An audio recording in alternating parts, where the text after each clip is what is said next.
सद्गुरुनाथ महाराज की स्वामिये आंजनेय मूर्ति की स्मृते सकल कल्याण भाजनम यत्र जायते पुरुषस्तमजं नित्यं व्रजामि शरणं हरिं यशिवो नाम रूपाभ्यां या देवी सर्वमंगला तयोः संस्मरणात् पुंसां सर्वतो जयमंगलम् नारायणं नमस्कृत्य नरं चैव नरोत्तमं देवीं सरस्वतीं व्यासं ततो जयमुदीरयेत् अभ्रश्यामः पिङ्गजटाबद्धकलापः प्रांशुर्दण्डी कृष्णमृगत्वत्परिधानः कुंच वाल्यूं साक्षाल्लोकान् पावयमानः कविमुख्यः पाराशल्यः पर्वस्वरूपं विवृणोतु कुंच कुरैकलम धर्मो विवर्धति युधिष्ठिरकीर्तनेन இல்ல ரொம்ப குறஞ்சு இந்த நடுப்புல பாயிண்ட்ல இருக்கு पापं प्रणश्यति वृकोदरकीर्तनेन शत्रुर्विनश्यति धनञ्जयकीर्तनेन माद्री सुतौ कथयतां न भवन्ति रोगाः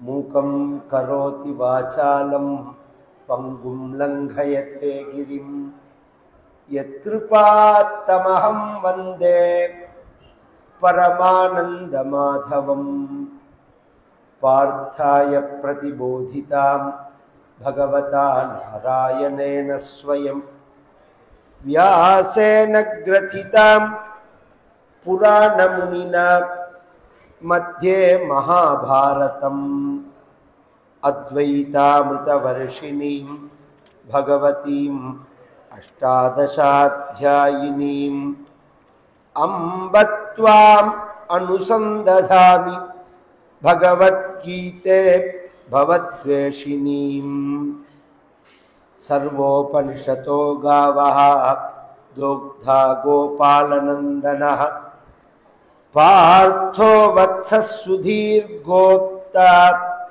भोक्ता दुग्धं गीतामृतं महत् एकं शास्त्रं देवकी पुत्रगीतम् एको देवो देवकी पुत्र एव एको मन्त्रः तस्य नामानि यानि कर्माप्येकं तस्य देवस्य सेवा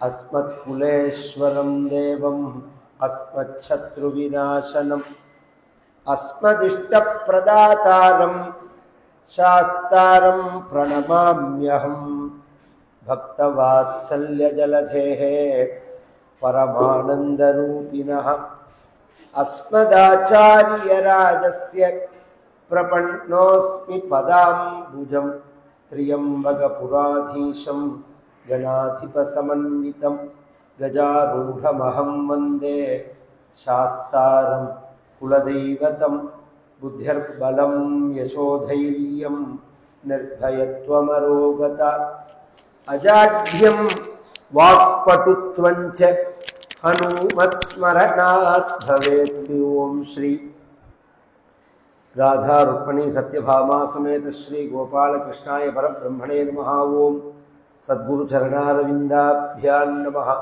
वाग्देव्ये नमः। ओम हनुमते नमः। श्री हरये नमः। परित्राणाय साधूनां विनाशाय च दुष्कृता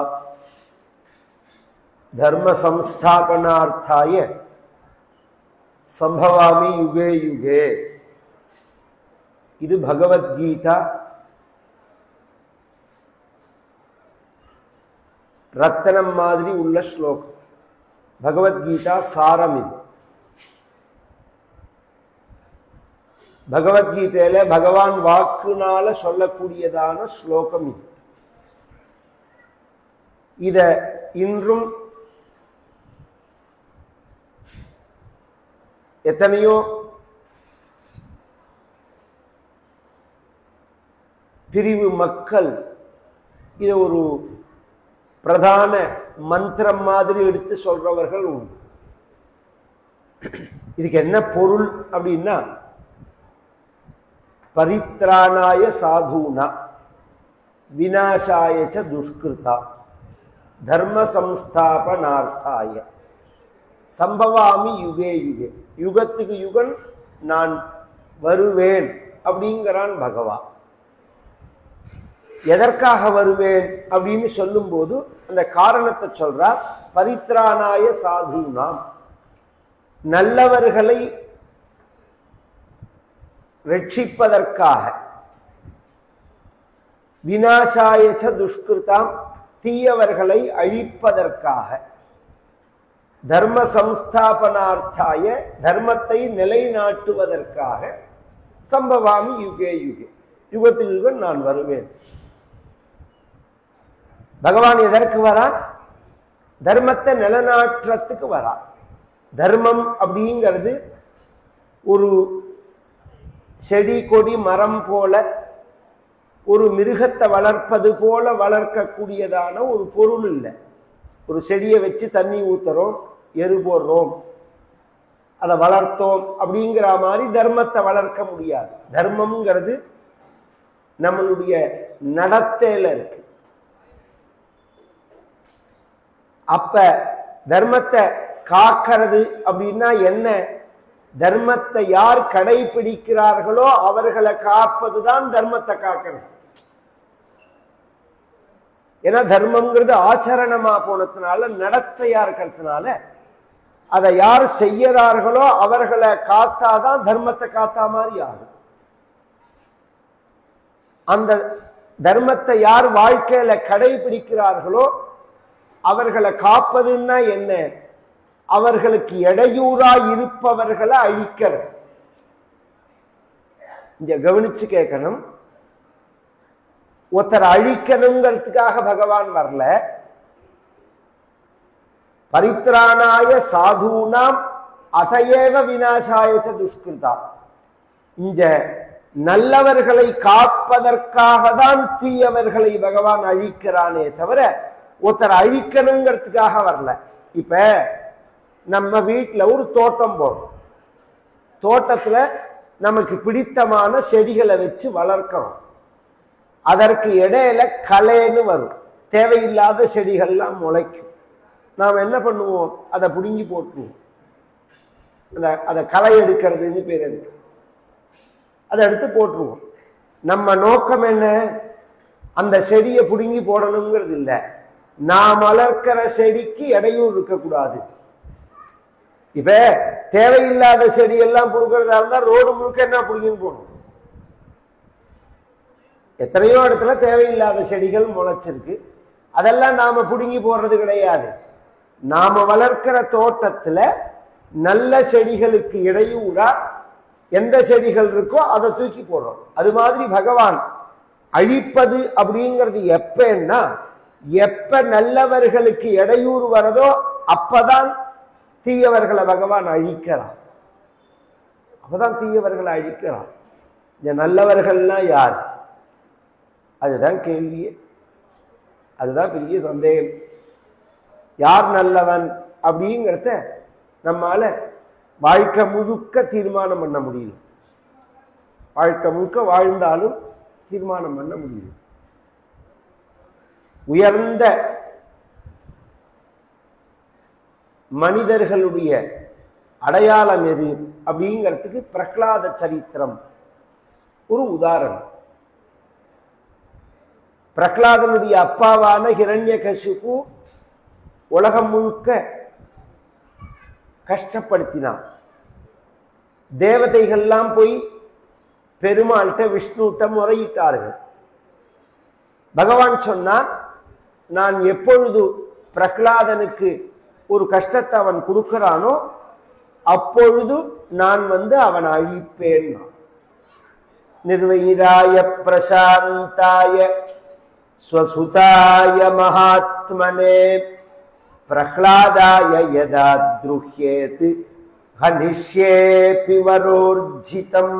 அவன் என்ன வரன்களை வாங்கியிருந்தாலும், அவன் எப்பேற்பட்ட சாமர்த்தியசாலியா இருந்தாலும், பிரஹ்லாதனுக்கு அவன் என்னைக்கு கெடுதல் செய்யறானோ அன்றைய தினம் அவனை நான் ஹனிஷ்யே வதம் பண்ணுவேன் அப்படிங்கிறான் என் பக்தனான பிரஹ்லாதனுக்கு. அதற்கு தேவதைகள் கேட்டா, பிரஹ்லாதன் தான் பக்தனா, நாங்கள் பக்தர்கள் கிடையாதான்னு கேட்டான். அதுக்கு பகவான் சொன்னான், நிர்வைராயேன்னா, உயர்ந்த பக்தனுடைய அடையாளம் என்ன தெரியுமா? விரோத பாவமே இருக்காது. ஒருத்தன் அழிஞ்சு போகணும்னு ஒருத்தன் நினைச்சான்னா அவன் பக்தனே கிடையாது. இவன் அழிஞ்சு போகணும், அவன் அழிஞ்சு போகணும், இவன் நாசமா போகணும், இவன் வீணா போயிடணும்னு ஒருத்தன் நினைச்சான்னு வச்சுக்கோங்க, அவன் பக்தனே கிடையாது. ஒரு அம்மா, அந்த அம்மாவுக்கு 4 குழந்தைகள், 3 பையன் நல்லவனா இருக்கான், ஒருத்தன் நல்லவனா இல்லை. அந்த அம்மா என்ன நினைப்பா? இந்த 3 பையன் தான் வாழணும், இந்த கெட்ட பையன் அழியணும்னு நினைப்பல. அப்படி நினைக்க மாட்டான். கெட்ட பையன் திருந்தணும்னு நினைப்பான். இன்னும் சொல்ல போனா அவன்கிட்ட தான் கவனம் ஜாஸ்தி செலுத்துவான். உயர்ந்த கருணையினுடைய அடையாளம். அந்த காலத்துல எல்லாம் ஒரு 50 வருஷம் முன்னாடி எல்லாம் ஆசிரியர்கள் இருந்தார்களோனோ, யார் படிப்பு குறைச்சலா இருக்கோ அவர்கள்ட்ட தான் கவனம் செலுத்துவார். நன்னா படிக்கிற பையனுக்கு போய் நாம ஜாஸ்தி அவனை கவனம் செலுத்த வேண்டிய அவசியம் கிடையாது. இதை நான் சொல்லல, அப்துல் கலாம் சொல்றார். அவருடைய ஆசிரியரை பத்தி சொல்லும் போது, என்கிட்ட வாடா, ஸ்கூல் முடிஞ்ச உடனே வீட்டுக்கு வாடா, உனக்கு கணக்கு கொஞ்சம் வீக்கு, நான் சொல்லி தரேன் பரம். இப்ப எப்படி தெரியுமோ, என்கிட்ட நீ டியூஷன் வச்சிருந்தாதான் உனக்கு மார்க்கே போடுவேன்.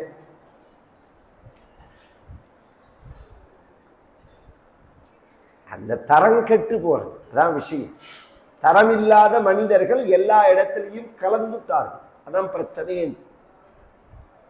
குவாலிட்டியான மனிதர்கள் இருக்கிற இடங்கள் எப்போதுமே குவாலிட்டியா இருக்கு. உயர்ந்த பக்தர்கள் எல்லா இடத்திலையும் அன்புதான் செலுத்துவார்களே தவிர விரோத பாவம் இருக்காது. நிர்வைராய அப்படிங்கிறான் பகவான். லோகா சமஸ்தா சுகினோ பவன். கெட்டவன் அழியக்கூடாது, கெட்ட சுபாவம் தான் அழியன். எந்த மனிதனும் மாறுறதுக்கு ஒரு நிமிஷம் ஆகாத.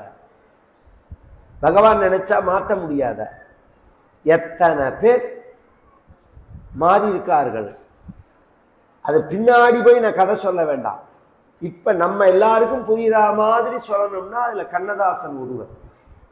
கண்ணதாசன் இல்லாத கெட்ட பழக்கமும் கிடையாது.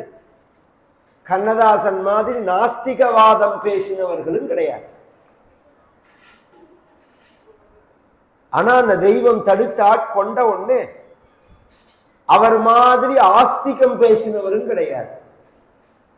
அவர் மாதிரி ஆன்மீகத்தை பத்தி பேசினவர்களும் மக்களுக்கு புரியற மாதிரி.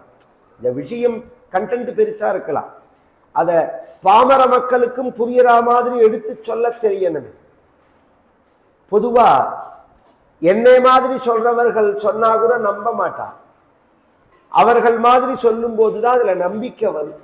ஏன்னா இப்ப நாங்கள்லாம் ஒரு சைடு இருக்கிறவா, அதனால அந்த சைடுல என்ன இருக்குன்னு ஆஸ்திகர்களா இருக்கிறதுனால நாஸ்திகர்கள் சைடுல என்ன நடக்கிறது என்ன விஷயம்னு எங்களுக்கு தெரியாது. அவர் அங்கேயே இருந்து இங்க வந்ததுனால அங்க நடக்கிறத முழுக்க எடுத்து உடைச்சாரு. அதுல ஒண்ணும் இல்லை, அப்படி அது வெறும் குப்பை அப்படிங்கிறத எழுத்து மூலமாக, வெறும் வார்த்தையா இல்லை, எழுத்து மூலமா அர்த்தமுள்ள இந்து மதம்னு பேர்.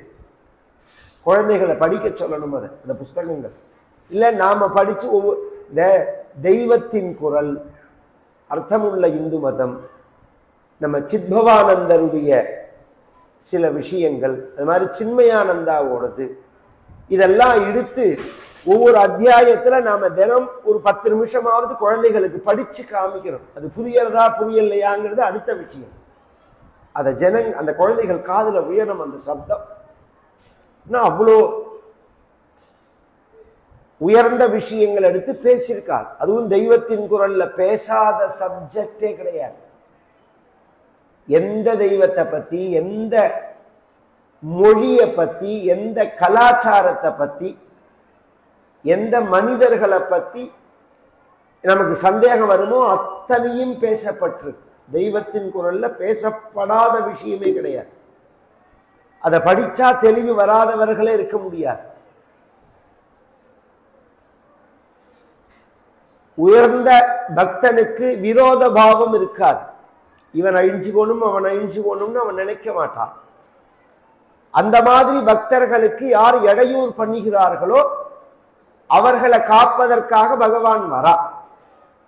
வந்து என்ன பண்றான் அப்படின்னா, யார் அந்த மாதிரி பக்தர்கள் இடைவிடாத என்ன நினைத்து வழிபடுகிறார்களோ அவர்களுடைய யோகக்ஷேமம் வகாமியகம். அனன்யாஸ்சி எல்லாம் பகவத்கீதை தான். அனன்யாஸ்சிந்தயந்தோமா ஏஜனா பரியுபாசதே தேஷாம் நித்யாபியுக்தானாம் யோகக்ஷேமம் வகாமியகம். அனன்யாஸ்சிந்தயந்தோமாம் ந அந்நியம் அனன்யம். வேற்று எண்ணம் இல்லாத ஒரே எண்ணத்துல உள்ளவர்கள், அந்த எண்ணத்துக்கு அனன்யம்னு பேர். இறைவன் ஒருவனை மட்டுமே நினைப்பது. உலகியல் வாழ்க்கையில உள்ளதான அற்ப சுகங்களை நினைக்காம நாம் இறைவனை மட்டுமே நினைக்கணும். ஏன்னா மனித பிறவி அற்ப சுகங்களுக்காக இல்லை. நந்தனார் சொல்றார், அற்ப சுகத்தை நினைந்தோம் நாம் அறிவு கறிவை இழந்தோம், கற்பிதமான பிரபஞ்ச மீதை காணல் நீரை போல எண்ணி சிவலோகநாதனை கண்டு சேவித்திடுவோம் வாரீர். ஆசை கடலில் விழுந்தோம் நாம் அரண் திருவடி மறந்தோம், பாசமகல வழிபடாமல் பரிதவிக்கும் பாவியானோம், சிவலோகநாதனை கண்டு சேவித்திடுவோம் வாரீர். கோபாலகிருஷ்ண பாரதியார்னு ஒரு மகா. இந்த பாரதியார் இல்ல, இப்ப நான் சொல்றவர் பேரு கோபாலகிருஷ்ண பாரதியார்னு பேரு. ஆனதாண்டவபுரம்னு மயிலாடுதுறை பக்கத்துல பிறந்தவர். தமிழில ஏகப்பட்ட கீர்த்தனைகள் பாடினவர். தியாகராஜ சுவாமிகள் காலத்துல வசிச்சவர். சமகாலம் 2 பேருக்கும். தியாகராஜர் தெலுங்கு, ஏன்னா அவருடைய தாய்மொழி தெலுங்கு, அதனால அவர் தெலுங்குல பாடினார். இந்த கோபாலகிருஷ்ண பாரதியார் நூற்றுக்கணக்கான பாடல்கள் தமிழ்ல பாடியிருக்கார். அந்த பாடல்கள் எடுத்துதான் நந்தனாருங்கிற படத்துல உபயோகப்படுத்தினது. இதெல்லாம் கோபாலகிருஷ்ண பாரதியாருடைய பாடல்கள். அதுல சொல்றார்,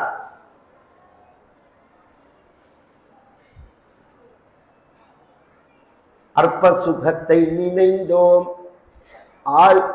ஆசை கடலில் விழுந்தோம் நாம், அற்ப சுகத்தை நினைந்தோம் நாம் அறிவு கறிவை இழந்தோம். பகுத்தறிவு, எது நித்தியம், எது அநித்தியம், எது சத்தியம், எது அசத்தியம், எது தர்மம், எது அதர்மம் அப்படின்னு பிரிச்சு பார்க்கறதுக்கு தான் விவேச்சன புத்தி. அதற்கு பேர் விவேகம். சம்ஸ்கிருதத்துல அதுக்கு தமிழ்ல பெயர் தான் பகுத்தறிவுங்கிறது. பகுந்து அறிவது பகுத்தறிவு. ராத்திரி 12 மணிக்கு செவத்துல தார வச்சு எழுதுறதுக்கு பேர் பகுத்தறிவு இல்லை. எது உண்மை, எது பொய், எது நேர்மை, எது ஃப்ராடு, எது தர்மம், எது அதர்மம், இதெல்லாம் புரிஞ்சுக்கணும். அதுல நித்தியமான சத்தியமான சாஸ்வதமான சுகத்தை அடையணும்னு நினைக்கணும். அற்பமான சுகத்தை அடையணும்னு நினைக்காம பகவானையே நினைச்சுட்டு இருக்கக்கூடிய எந்த மக்கள் உண்டோ அவர்களுடைய வாழ்க்கையை நான் தாங்கறேங்கிறான் பகவான். வகாமிங்கிறார். அப்படி அதை காண்பிச்ச கதை தான் மகாபாரதங்கள். இத்தனை சொல்றதும் அதுக்குதான். பஞ்சபாண்டவர்கள் அது மாதிரி தர்மிஷ்டர்கள், தன் வாழ்க்கையில அது மாதிரி தர்மத்தை கடைபிடித்தவர்கள், தர்மத்துக்காகவே வாழ்ந்தவர்கள். பல இடங்கள் அதை நிரூபிக்க முடியும். மகாபாரதம் முழுக்க வெறும் வாழ்க்கை வாழ்ந்தவர்கள் இல்லை, சூதாடக்கூடாதுன்னு தெரியாம போய் சூதாடல, அவர் தெரிஞ்சுதான் போறார். பெரியோர்கள் சொல்ல மதிக்கணுங்கிறதுக்காக, பெரியப்பா சொன்னார் அதை தட்டக்கூடாது அப்படிங்கிறதுக்காக. இது மாதிரி எத்தனையோ இடங்கள் பாரதத்துல இவர்கள் தர்மத்தை கடைபிடித்த விவரங்கள் இருக்கும். இவர்கள் மேல மேல கஷ்டப்படுறத பார்த்துட்டு பகவானே பொறுக்க முடியாம இவர்களை எப்படி ரட்சிச்சாங்கிறது தான் மகாபாரத கதை. பஞ்சபாண்டவர்களை சூதாட்டத்துல அழைத்து சூதாடி அவர்கள் சொத்தெல்லாம் பிடுங்கி அவர்களை அடிமைப்படுத்தினார். திரௌபதியையும் அடிமைப்படுத்தினார். திரௌபதியினுடைய புடவையை அவுக்கச் சொல்றான். கர்ணன் மூலமாக துரியோதனன், துஸ்வாசனன் அந்த காரியத்தை செய்யறான்.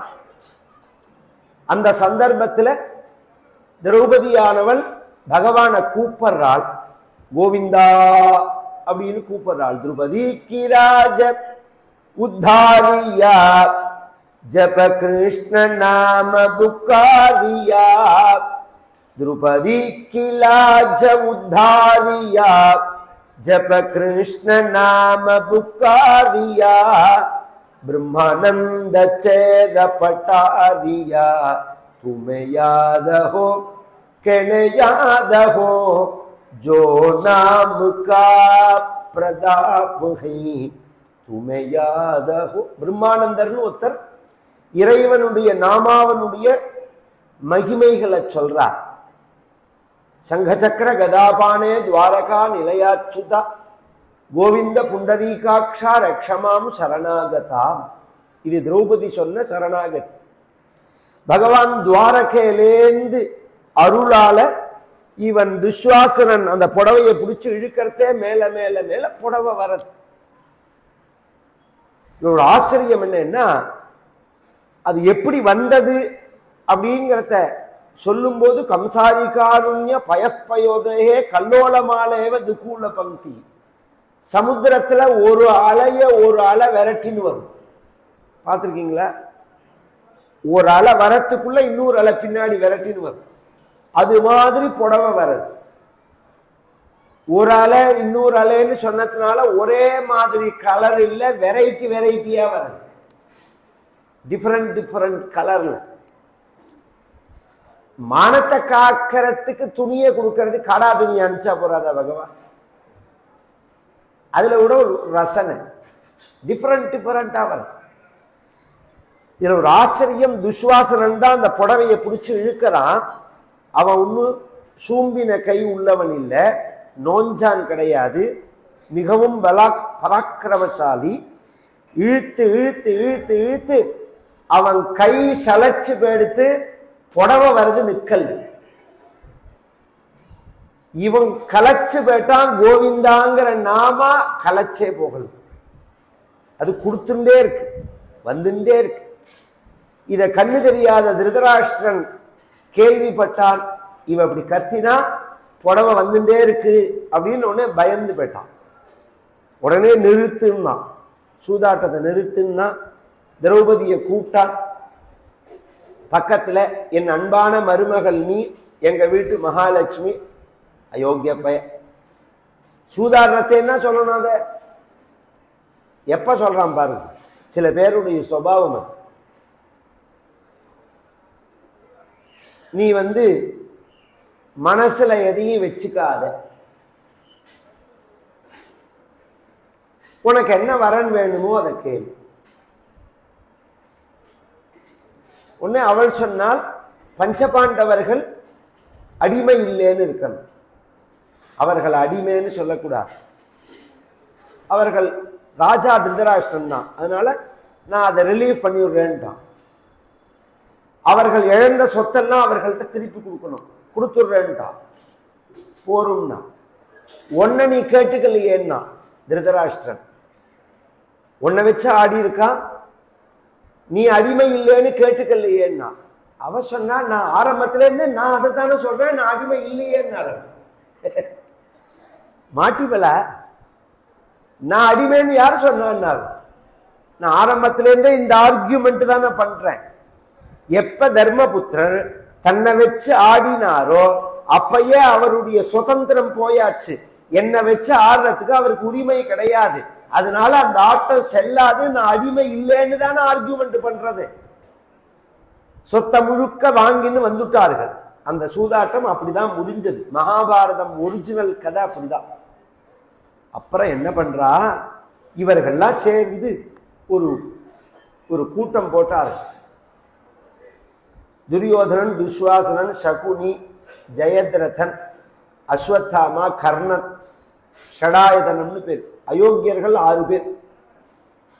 இந்த 6 பேரும் சேர்ந்து எவ்வளோ பெரிய காரியத்தை குருட்டு பைய குட்டிச்சவர் பண்ணிட்டான். யாரு? துஸ்வாசனன் சொல்றான் அப்பாவை பத்தி. உடனே கர்ணன் சொன்னா அப்பாவை மரியாதை குறைச்சல, அப்பாவை அது குப்பாவை.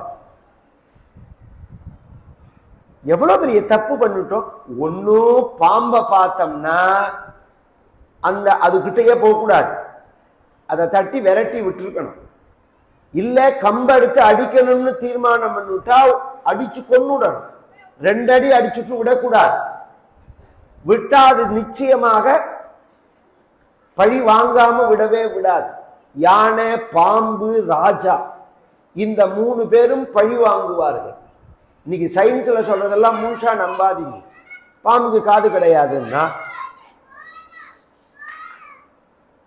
காதுங்கிற உறுப்பு வேணா இல்லாம இருக்கலாமே தவிர அந்த வேற ரூபத்துல இருக்கும். அது சப்தத்தை அதிர்வு மூலமா, உடம்பு மூலமா அது உணரும். அதுக்கு ஸ்மெல்லும் உண்டு. இந்த நாக்க வெளியில நீட்டுறது பத்தில அதுவே அந்த அதிர்வுக்கு தான். காதுங்கிற உறுப்பு தான் அதுக்கு கிடையாது. யானை அப்படிதான்.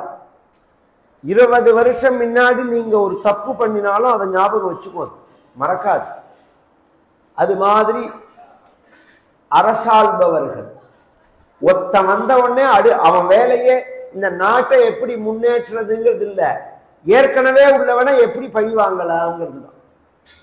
ஏற்கனவே அவன் என்ன பண்ணா அவன் எப்படி பழி வாங்க. இப்படியேதான் 55 வருஷமா 60 வருஷமா போயிட்டு இருக்குது தமிழ்நாடு. ஏதோ மக்கள் பண்ற உழைப்புனால நாடு நாசமா போகாம இருக்கே தவிர கவர்மெண்ட் பாலிசியால எல்லாம் இல்ல. மக்கள் உழைப்பாளிகள். நீ என்ன தொந்தரவு பண்ணாலும் குட்டிச்சோறு பண்ணாலும் மக்கள் உழைக்கிறார்கள். அதை தாண்டி மேல மேல முன்னேற்றம் வருது. ராஜாக்களும் சரி, யானையும் சரி, பாம்பும் சரி பகையை மனதில் வைத்துக் கொள்வார்கள். இப்ப பஞ்சபாண்டவர்களோ பெரும் பலசாலிகள், பணக்காரர்கள். இப்ப அவர்கள் அப்படியே விட்டோம்னா நிச்சயமா நம்மளை நிர்மூலமா அழிச்சுடுவார்கள். என்ன பண்ணலாம்னா திருப்பி கூப்பிடுன்னா.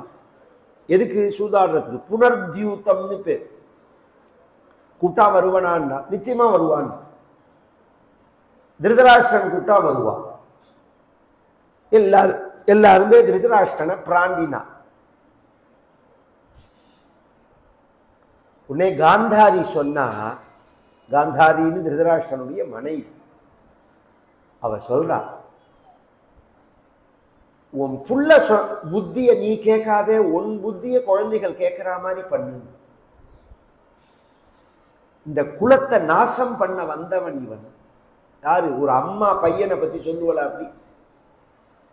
இவன் இந்த குலத்தை நாசம் பண்ண வந்தவன். ஏன் அப்படின்னா, எந்த பணமுமே நேர்மையான வழியில உழைச்சு பிறருக்கு துரோகம் பண்ணாம துன்பம் கொடுக்காம சம்பாதிக்கிற பணம் தான் நாம் அனுபவிச்சு, நம்ம பையன் அனுபவிச்சு, நம்ம பேரன் அனுபவிச்சுன்னு பரம்பரையா அந்த சொத்து வரும்.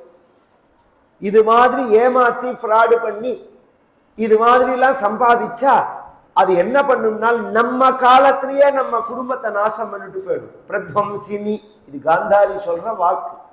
பிரத்வம்சினி க்ரூர சமாஹிதா ஸ்ரீஹி மிருது பிரௌடா கச்சதி புத்திர பௌத்ரான்.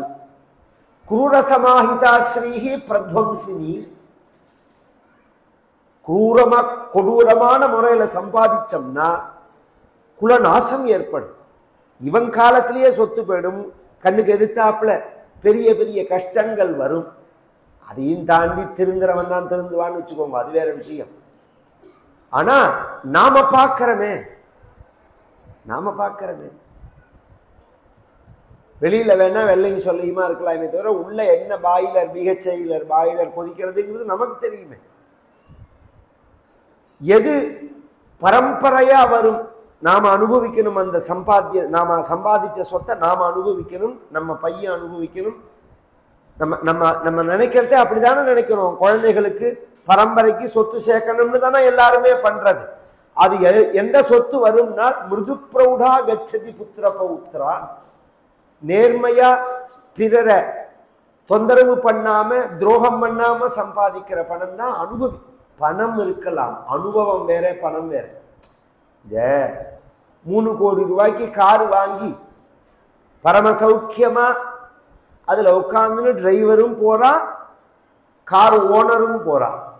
கார் ஓனருக்கு உடம்பு முழுக்க வேர்க்கிறது, போன் பேசிட்டே இருக்கான், இந்த போன் எடுத்து பேசுறான், அந்த போன் எடுத்து பேசுறான், டென்ஷன் தாங்கல்ல, கத்தரா. அந்த கார்ல போற அனுபவமே அவனுக்கு கிடையாது. டிரைவர் சௌக்கியமா சாஞ்சிட்டு இருக்கான். ஒரு ரூபா அவன் போடல. டிரைவர் அவனுக்கு பிஏ, அவனோட கூட இருக்காம இருக்க பிஏ, அவன் சௌக்கியமா உட்காந்து வரான் அந்த கார்ல. அனுபவம்ங்கிறது வேற. சொத்துக்கு ஓனரா யாரு வேணாலும் இருக்கலாம், அனுபவம் இருக்கணும். 1 கோடி ரூபாய்க்கு வீட்டை கட்டிவிட்டு எங்கேயாவது வட இந்தியாவிலவே வேலைக்கு போவான், இங்க யாரோ வாடகைக்கு இருந்து சௌக்கியமா அனுபவிப்பான். அந்த அனுபவம் தான் வேணும் நமக்கு. அதுக்கு தான் யோகம் இருக்கணும் ஜாதகத்துல. சொத்து சேர்றதுக்கு மட்டும் யோகம் இருந்தா போராது, அனுபவ யோகம் இருக்கணும், போகத்துக்கு யோகம் இருக்கணும். இது தர்மமா சம்பாதிச்ச சொத்து தான் பேசுறதும், இவன் பேச்ச கேட்காத, இவனை தூக்கி ஜெயில போடு. திருதராஷ்டிரம் அதெல்லாம் கேட்கல. இந்த பாரு, நீ எப்படி சொல்ற, அவன் அப்படி சொல்றான், எனக்கோ கண்ணு தெரியாது, யாரோ ஒரு பக்கம் கையை பிடிச்சி இழுத்துன்னு போற பக்கம் தான் நான் போக முடியும். என் பையன் துரியோதனன் மேல எனக்கு அதீதமான பாசம், அவன் சொல்றத என்னால மீற முடியாது, விதுரா கூப்பிடுன்னா. விதுரன்னு சொன்னார், எவ்வளவோ எடுத்து சொன்னார். வேற வழி இல்லாம கூப்பிட திரும்பி வந்து ஒரே ஆட்டத்துல அந்த சொத்தை முழுக்க எடுத்துட்டார்கள். இந்த தடவை அடிமைப்படுத்தல. இப்ப சூதாட்டத்துல இந்த சொத்தை போராடி பெறலாம் அப்படிங்கிற ஒரு கேள்வி வரும்போது இதுல எல்லாரும் சேர்ந்து ஒரு கண்டிஷன், ஒரு திட்டம் போட்டார்கள். பஞ்சபாண்டவர்களை கூப்பிட்டு சொன்னார்கள், 12 வருஷம் வனவாசம், 1 வருஷம் அஜ்ஞாத வாசம்னு 13 வருஷம் நீங்க காட்டுல தங்கிட்டு வந்தா 13 வருஷம் கழிச்சு இந்த சொத்தை திருப்பி கொடுத்துடுறேன் அப்படின்னு சொன்னதனுடைய உடன்படிக்கையில பஞ்சபாண்டவர்கள் ஏன் இதுக்கு ஒத்துண்டார்கள்னா போற தவிர்க்கணுங்கிறதுக்காக. ஏன்னா போர் அப்படின்னு வந்துடுத்துன்னா மக்கள் நாசமா போயிடுவார். மக்கள் படுற துன்பங்களை சொல்லி இன்னைக்கு உக்ரைன், மற்ற சில நாடுகள், லங்கை,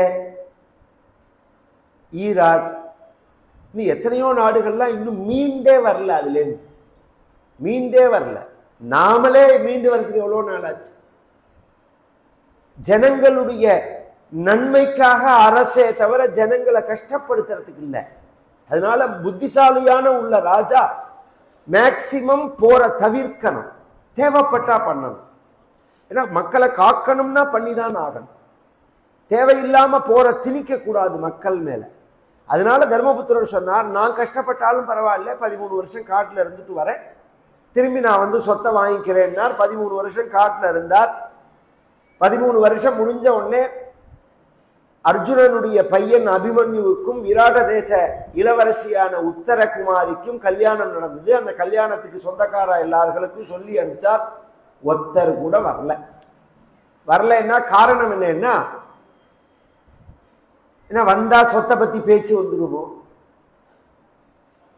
பொதுவாவே நம்ம உறவு இருக்கு பாருங்க, ஏதோ ஒரு மனக்கசப்புனால போனாலும் அந்த பிரிஞ்ச உறவு ரெண்டு காரணத்தினால சேரும்.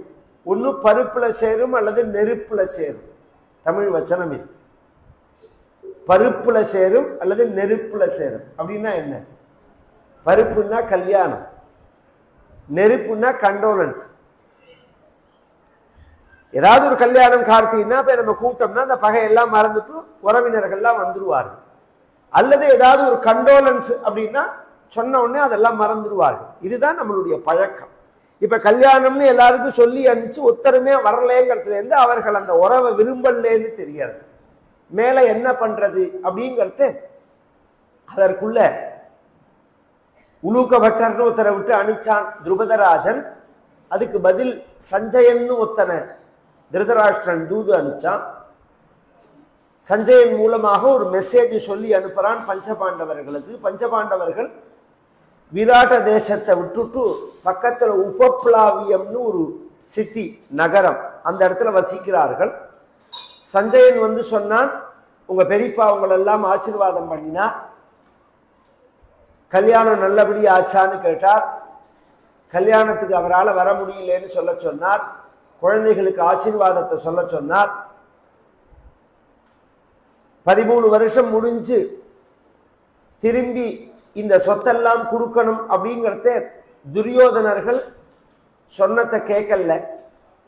பஞ்சபாண்டவர்கள் நீங்கள்லாம் ரொம்ப நல்லவர்கள், அவன்லாம் ரொம்ப கெட்டவன். நல்லவன் கெட்டவன் கெட்டவனா இருக்கிறதுல ஆச்சரியம் இல்லை. நல்லவன் கெட்டவனாக கூடாது. அழுக்கு துணியில மேல அழுக்கு பட்டதுன்னா தெரியாது, வெளுப்பு துணியில அழுக்கு பட்டா தெரியும். நீங்கள் வெள்ளை துணி போல உள்ளவர்கள். நீங்கள் சண்டை போட்டு உங்க வாழ்க்கையில ஒரு கெட்ட பெயரை சம்பாதிச்சுக்க வேண்டாம். அதனால பெரியப்பா சொல்றேன், இத்தனை நாள் காட்டுல இருந்து எப்படி வாழ்ந்தீர்களோ உங்களுக்கு அந்த வாழ்க்கை பழகி போயிருக்கும். வாழ்க்கையில சொச்ச காலமும் காட்டிலேயே இருந்து முடிச்சிருங்கள். எவ்வளவு அழகா பேசுறான் பாருங்க. சொச்ச காலமும் காட்டிலேயே இருந்து முடிச்சிரு வாழ்க்கைய, சண்டை வேண்டாம். நான் பெரியப்பா சொல்றேன். இது தர்மபுத்திரருக்கு சொன்ன மெசேஜ். பீமன், அர்ஜுனன், நகுலன், சகதேவன், துருபதராஜனுடைய மகன் திருஷ்டத்யும்னன், கிருஷ்ண பரமாத்மா, கிருஷ்ண பரமாத்மாவுடைய சேனாதிபதி சாத்தியகி, விராட்ட ராஜா, எல்லாரும் திரௌபதி எல்லாரும் இருக்கா. இந்த வார்த்தைக்கு எல்லாரும் தர்மபுத்திரர் மூஞ்சியை பார்த்தா இவர் என்ன பதில் சொல்ல போறான். ஏன் அப்படின்னா, திருதராஷ்டிரன் சொன்னது ஆச்சரியம் இல்லை, அவன் அயோக்கியன் அப்படிதான் சொல்லுவான். தர்மபுத்திரர் என்ன பண்ணுவார்னா அப்படியே பெரியப்பாம்பரர். அதுதான் இந்த பிரச்சனையே. நல்லவனா இருக்கிறது தப்பு இல்லை, ரொம்ப நல்லவனா இருக்கக்கூடாது. ரொம்ப நல்லவனா இருந்தா கலியில கஷ்டப்பட்டு தான் ஆகணும். நல்லவனுக்கு தான் நாம் நல்லவனா இருக்கலாமே தவிர அயோக்கியனுக்கு அயோக்கியனா தான் இருக்கணும். இதுதான் கலியோட தர்மமே. மாயாச்சாரோ மாயையா வர்த்தித்தவ்யா, சாத்வாச்சாரோ சாதுனா வர்த்தித்தவ்யா அப்படின்னு நீதி, கலியுகத்துக்கு உள்ள நீதி. நல்லவனுக்கு நல்லவனா இருக்கணும், கெட்டவனுக்கு கெட்டவனா தான் இருக்கணும். அப்பதான் நாம மீண்டு வர முடியும். தர்மபுத்திரர் என்ன பதில் சொல்றார் அப்படின்னு யோசனை பண்ணும்போது தர்மபுத்திரர் சொன்னார், பெரியப்பாவோட ஆசீர்வாதத்துக்கெல்லாம் சந்தோஷம்.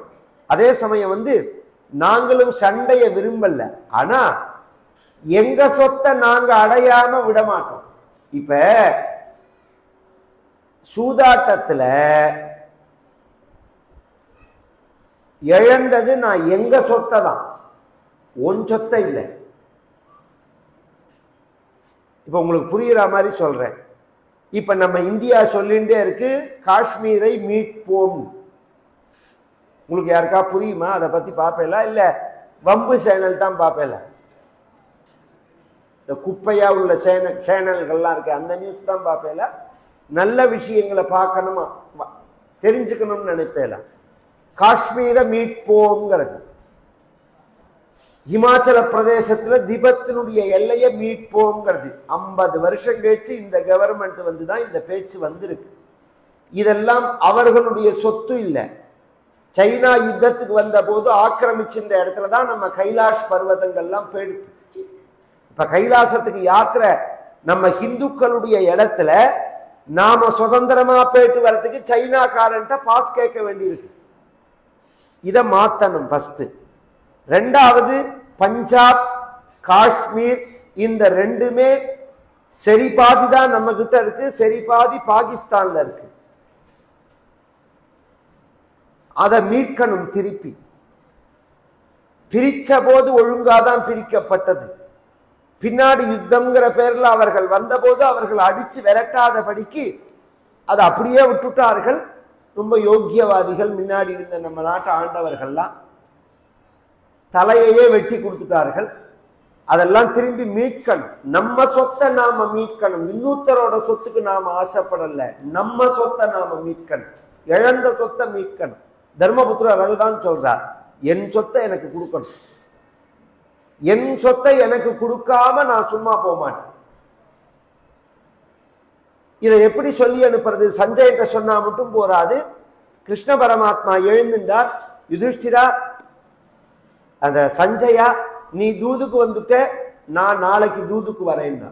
இவரை பார்த்து யாரும் தூதுக்கு போன்னே சொல்லல, இவரே சொல்றார். அதுதான் சௌலபியம்னு பேர். இந்த தூது போன கதை இருக்கணும். மகாபாரதம் அப்படிங்கிறது எதை சொல்ல வந்தது அப்படிங்கிறத ஆழ்வார்கள் சொல்லுவார்கள். தூது சென்றவன் ஏற்றம்பார்கள். தூது சென்றவனுடைய பெருமையை சொல்றது. இந்த தூதுங்கிறது தூதுவன்னு ஒருத்தன், மெசஞ்சர்னு. அது மாதிரி இல்லை. இப்ப நம்ம பிஎம் பிரைம் மினிஸ்டர் உக்ரைனும் போனார், ரஷ்யாவும் போனார். அது மாதிரி ஒரு சாதாரண கிளர்க்க அனுப்பிச்சு மெசேஜ் சொல்ற மாதிரி இல்லை. இரு பெரிய நாடுகளுக்கு மத்தியில ஒரு யுத்தம் வரும்போது பெரிய நாட்டில் உள்ள அரசர்கள் மத்தியஸ்தம் பண்ணி வைக்கிறார்களோனா அது மாதிரி போனாதான் அந்த தூதுக்கு கௌரவம். இது 3-4 விஷயங்கள் சொல்றேன் நான். இந்த தூது போன கதை எத்தனை இருக்கு? ஆஞ்சநேயர் தூது போனார். ராமாயணத்துல ராமபிரானுடைய மெசேஜ் எடுத்துன்னு சீதையிட்ட போனார். அவர் ராமதூதனா போனார். சுந்தரமூர்த்தி நாயனார் சரித்திரத்துல பரவனாச்சியார்னு அவருடைய மனைவிக்கும் சுந்தரமூர்த்தி நாயனாருக்கும் ஏற்பட்டதான ஊடலை தீர்த்து வைக்கிறதுக்கு திருவாரூர் தியாகராஜா சிவபெருமான் தூது போனார். திருவாரூர் தியாகராஜா இருக்கார் பாருங்க, அவர் தூது போனார். அவரை தூது போன்னு சுந்தரமூர்த்தி நாயனார் சொல்லல. பரவனாச்சியாருங்கிற அவருடைய மனைவி சுந்தரமூர்த்தி நாயனார் மேல உள்ள கோபத்தினால வீட்டுக்குள்ள வரக்கூடாதுன்னு சொல்லிட்டா. கோவில்லையே உட்கார்ந்துருக்கார் அவர். இரவு 10 மணிக்கு மேல சிவபெருமான் அவரோட பேசுறார். நீ வீட்டுக்கு போகலையா சுந்தரான்னு கேட்டார். ஏன் உனக்கு தெரியாதா வீட்டுல என்ன பிரச்சனைன்னு உனக்கு தெரியாதா? பறவை கோபத்துல இருக்கா? அப்படியா? நான் வேணா பேசி சமாதானப்படுத்தட்டுமா? பிரபு நீங்க போய் இந்த காரியங்களை செய்யலாமா? அப்படி சொல்லாத சுந்தரா. நட்புக்கு உயர்வு தாழ்வு ஏதாவது உண்டாயிடும். செய்யலாம் செய்யக்கூடாதுங்கிற காரியம் உண்டாயிடும். அந்த காலங்கள் எல்லாம் இன்னைக்கு புரியாது. சொன்னா நம்ம வீட்டுல கல்யாணம் கார்த்தின்னா நம்ம நண்பர்கள் வந்து வேலை செய்வார்.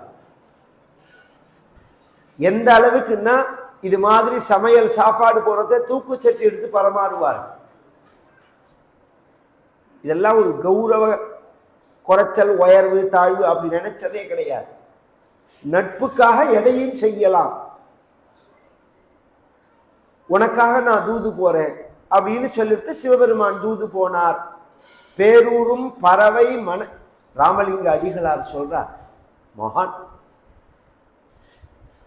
பேரூரும் பறவை மனப்பிறக்கர எம் பெருமானை ஊரூரும் பலபுவள ஓரிரவில் தூதனென தேரூரும் திருவாரூர் வீதிதொரும் நடப்பித்தாய் ஆரூரா நின் பெருமை அயல்மாறும் அளப்பரிதேன்.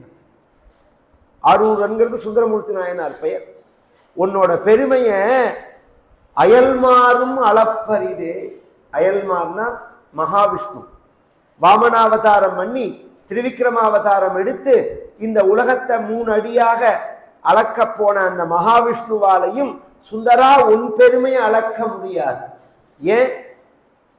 எந்த மகாவிஷ்ணுவினால திருவண்ணாமலையில சிவபெருமானுடைய அடியை பார்க்க முடியாம திரும்பினார்னு புராணங்கள்லாம் சொல்றதோ அந்த திருவடி உனக்காக திருவாரூர் வீதிதொறும் நடப்பித்தாய். திருவாரூர் வீதியில நடந்து போச்சேடா சுந்தரா. பேரூரும் பறவை மனப்பிறக்கர எம்பெருமானைங்கிறார். எம்பெருமானை நடத்தி அனுச்சியது அப்படின்னு.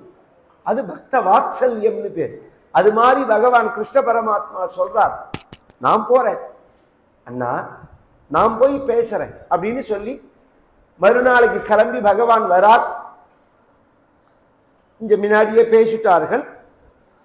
எல்லாருமே சண்டைங்கிறது அவசியம் இல்லை, கூடிய மட்டும் சண்டையை தவிர்ப்போம்னு தான் எல்லாருடைய அபிப்பிராயமும். அதே மாதிரியே பேசி இவர்கள் பகவானும் அப்படியே பேசுறேன்னு சொல்லிட்டு வந்துட்டான். சாத்தியகிங்கிறவர் வரார் கூட. உபப்ளாவியம்ங்கிற நகரத்திலேருந்து ஹஸ்தினாபுரத்துக்கு மெயின் ரஸ்தா உண்டு, ஹைவே உண்டு. இன்னைக்குதான் இதெல்லாம் நினைக்க வேண்டாம், அந்த காலத்திலேயே இதெல்லாம் உண்டு.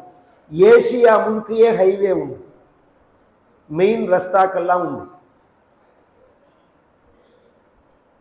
இந்த ஒரு நாட்டையும் இணைக்கிற பாதைகள் உண்டு. பகவான் அதுல வரான். எல்லாரும் பகவான் வரான்ங்கிற செய்தியை கேள்விப்பட்டு அங்கங்க விவசாயம் நடக்குமோனோ அந்த மக்கள்லாம் வந்து ரோட்ல நிற்கிறார்கள். அவர்களா 200 ரூபா கொடுத்து அழிச்சுன்னு வந்தவர்கள் இல்லை, அவர்களா வந்து நிற்கிறார்கள். எதற்காகன்னா பகவானை பார்க்கணுங்கிறதுக்காக. பகவானை பார்க்கணும். பகவான் அப்படி தேர்ல போறானா, அப்படி தலையில அப்படி மயில் தோகை ஆடுறதா, பட்டு பீதாம்பரம் காத்துல அப்படியே அசையறதா, அந்த மக்கள் பேசிக்கிறார்கள், இவர்தான் நம்மை படைத்த கடவுள். அந்த அளவுக்கு கிருஷ்ணாவதாரத்துல ஞானம் மக்களுக்கு. பகவான்னு தெரியும். தேவலர், அசிதர், நாரதர், பரசுராமர் முதலிய மகர்ஷிகள்லாம் ஆகாய மார்க்கமா போனவர்கள். பகவான் தேர்ல கீழே வரத்தே ஒரு இடத்துல கீழே இறங்கி நிற்கிறார்கள். அவர்களை பார்த்து பகவான் கீழே இறங்கி துண்டு எடுத்து இடுப்புல கட்டின்னு நமஸ்காரம் பண்ணினான்.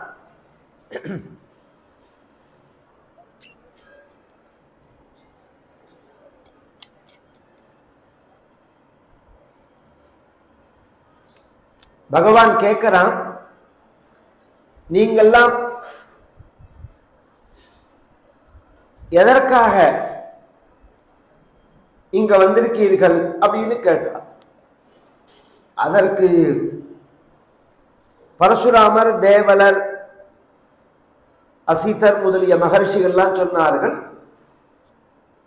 நீ போறையே அந்த இடத்துக்கு தான் நாங்களும் வரும். எங்க திருதராஷ்டிரன் வீட்டுக்கு தான். அதற்கு பகவான் சொன்னார், திருதராஷ்டிரன் நான் போறது வந்து கல்யாணம் கார்த்திக்கு போகல, பின்ன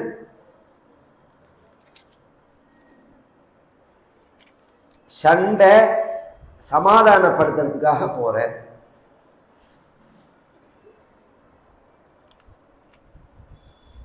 அங்க என்ன நான் கீத உபதேசமா பண்ண போறேன். அதற்கு பரசுராமர், நாரதர் முதலிய மகர்ஷிகள்லாம் சொன்னார், நீ என்ன பேசுறேங்கிறது எங்களுக்கு விஷயம் இல்லை, பேச்ச கேட்க நாங்க வரல, பேசுறவனை பார்க்க வரோம். பேச்ச கேட்பதற்காக நாங்க இப்படிதான் கூட்டமே. கூட்டம் வந்ததுங்கிறதுக்காக பேச்ச கேட்கறதுக்கு இல்லை. என்ன எதுக்கு போய் பேச போலாம், அவன் பேசுறவனை பார்க்கணுங்கிறதுக்காக வர கூட்டம் தான், அதுக்குதான் வரோம் அப்படின்னா சரி வாங்கோன்னா இவர்கள் போற வழியில இரவு சாயங்காலம் 6 மணி விருகஸ்தலம்னு ஒரு க்ஷேத்திரம், அந்த இடத்துல ஹால்ட் பண்ணிவிட்டான் பகவான். வாரணாவதம்னு ஒரு இல்ல விருகஸ்தலம்னு ஒரு க்ஷேத்திரம், அதுல ஹால்ட் பண்ணிவிட்டான் பகவான். மறுநாள் கார்த்தால தான் ஹஸ்தினாபுரப்பட்டினம் போறான். அன்றைய தினம் சாயங்காலத்திலேருந்தே ஹஸ்தினாபுரப்பட்டினம் அமக்கலப்படுறது. ஏன்னா அங்க உள்ள மக்களுக்கெல்லாம் பகவான்கிட்ட அதீதமான பிரியம். 13 வருஷமா பஞ்சபாண்டவர்கள் இங்க இல்லாதனால பகவான் வரல, பகவானை பார்க்கல. அவர்கள்லாம் அந்த ஆசையில எல்லார் வீட்டிலையும் வாசல்ல தோரணங்கள் கட்டி, இதெல்லாம் நம்மளுடைய சம்பிரதாயம். பொதுவா வீட்டு செவத்துல பார்த்தீர்கள்னா சிகப்பு வெள்ளை காவி அடிச்சிருப்பாரு. இது கல்யாணத்தை குறிக்கிறதான அடையாளம். மங்களமா இருக்கிறதுக்கு சிகப்பு வெள்ளை அப்படின்னு காவி அடிச்சிருப்பார். அந்த காலத்துல கல்யாணம்னாலே முதல்ல அடிப்பார்கள், சுண்ணாமும் காவியும் தான் அடிப்பார்கள் வாசல். அது மாதிரி அடிச்சு வச்சிருக்கார்கள். தோரணம் கட்டியிருக்கார்கள், வாழைமரம் கட்டியிருக்கார்கள், நல்ல தீபங்கள் ஏற்றி வச்சிருக்கார்கள். அங்கங்க கொலை கொலையா தேங்காய், ஈச்சங்காய், பனங்காய் இவைகள்லாம் கொலை கொலையா தொங்க விட்டிருக்கார்கள். இதெல்லாம் வரவேற்புக்காக. பகவான் மறுநாள் கார்த்தால போக போறார் அப்படின்னு உடனே முத நாள் சாயங்காலம் அவர்கள் ஒரு கூட்டம் கூட்டினார்கள். திருதராஷ்டிரன், துரியோதனன், கர்ணன், துஷ்வாசனன், சகுனி, விதுரர் இவர்கள்லாம் கூடும்போது துரியோதனனை பார்த்து திருதராஷ்டிரன் சொன்னார், நாளைக்கு கிருஷ்ணன் வராரே, நீ என்ன பண்ணி வச்சிருக்க அப்படின்னு கேட்டார். எல்லா ஏற்பாடும் பண்ணி வச்சிருக்க. என்ன ஏற்பாடு? அந்த விருகஸ்தலம்ங்கிற இடத்திலேருந்தே பந்தல் போட்டு வச்சிருக்க, தோரணம் கட்டி வச்சிருக்க, கொடி கட்டி வச்சிருக்க, வரவேற்பு ஏற்பாடு பண்ணியிருக்க. அங்கங்க tea stall, coffee stall, tiffin, breakfast, snacks எல்லாம் கொடுக்கறதுக்கு ரெடி பண்ணி வச்சிருக்க. விதுரருக்கு எரிச்சலா இருக்கு இதை கேட்கறது.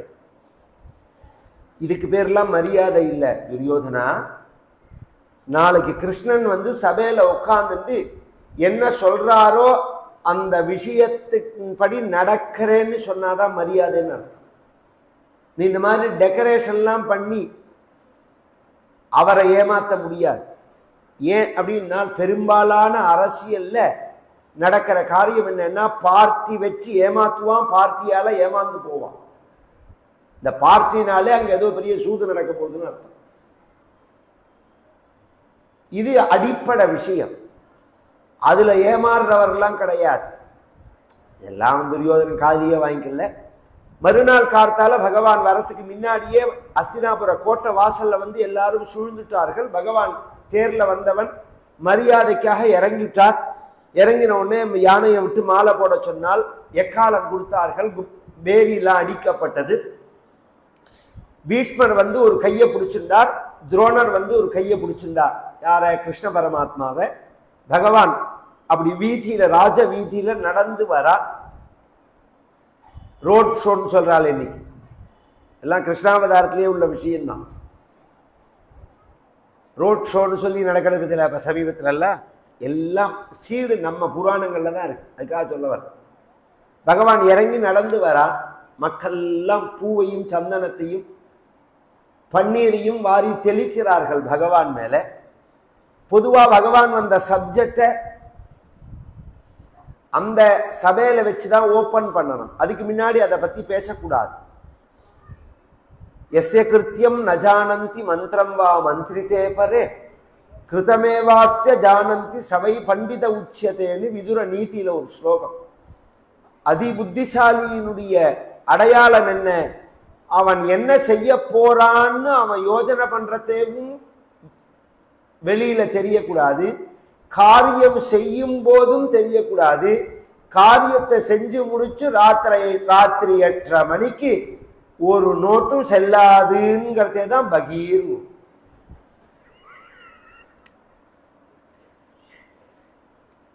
அது வரையும் என்னன்னே புரியாது, பறக்கிறது. நான் மெட்ராஸில் கதையை முடிச்சுன்னு வரேன். எனக்கு ஒரு டிரைவர், ஆக்டிங் டிரைவர் வச்சிருந்தேன். அவர் சாவியை கொடுத்துட்டு போயிட்டான். 8 மணிக்கு 8:30 தான் கதை முடியும். அவர் இல்லை. என்ன சார்னா இன்னும் அர்ஜென்ட்டான விஷயம், அதனால அவர் கிளம்பி போயிட்டாரா அப்படின்னா. ஃபோன் பண்ணா எடுக்கல. மறுநாளைக்கு வந்தா, என்ன சேகர் என்ன ஆச்சுன்னு. அது தெரியாதா சாமின்னா. என்ன நேற்றுக்கு ராத்திரி பணம் 500 ரூபா 1000 ரூபாய்லாம் செல்லாதுன்னு சொல்லிட்டாங்களேன்னு. சரி, அதுக்கு யாராவது பாதியில் விட்டுட்டு போவாங்களா? இன்னும் 1/2 மணி நேரத்தில் கதையை முடிச்சுன்னு நான் வரப்போறேன். சாமி, வீட்டில் நான் வச்சிருக்கிற பணங்களை பற்றின பயம் வந்துருக்கு சாமின்னாரு. அவன் என்ன பண்ணான்னு நமக்கு தெரியாது. பொதுவாக இதில் பயந்தவா எல்லாம் ஃப்ராடு பண்ணவா தான் பயந்தவா.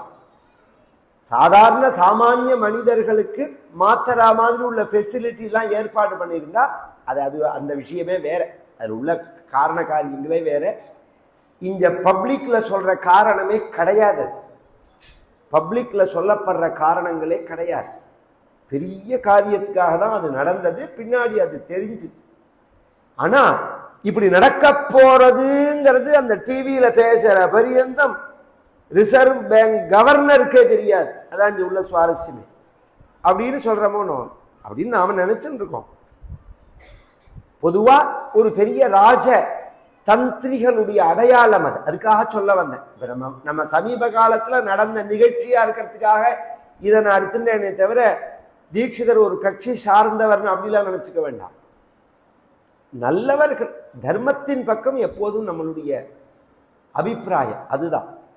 இங்க அந்த சப்ஜெக்டை ஓபன் பண்ணாம இருக்கணுங்கிறதுக்காக வேறு பேச்சு பேசுறான் பகவான். என்ன பேசுறான்னா, ஒரு வீட்டை காமிச்சு பீஷ்மர்கிட்ட கேட்கிறான், இந்த வீடு யாரோடது? அது பீஷ்மரோட வீடு.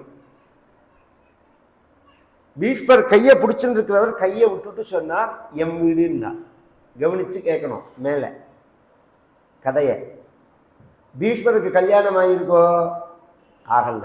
குழந்தைகள் உண்டோ? கிடையாது. இந்த சொத்தை எவன் கொண்டு போறான்னு அவருக்கே தெரியாது.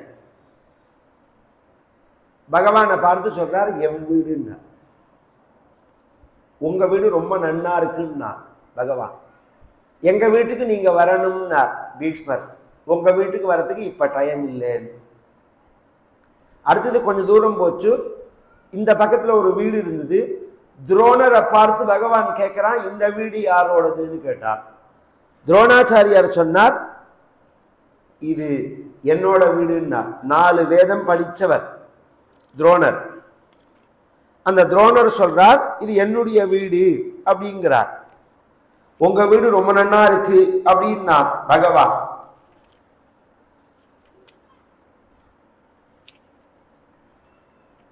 எங்க வீட்டுக்கு நீங்க வரணும் அப்படின்னா துரோணர்.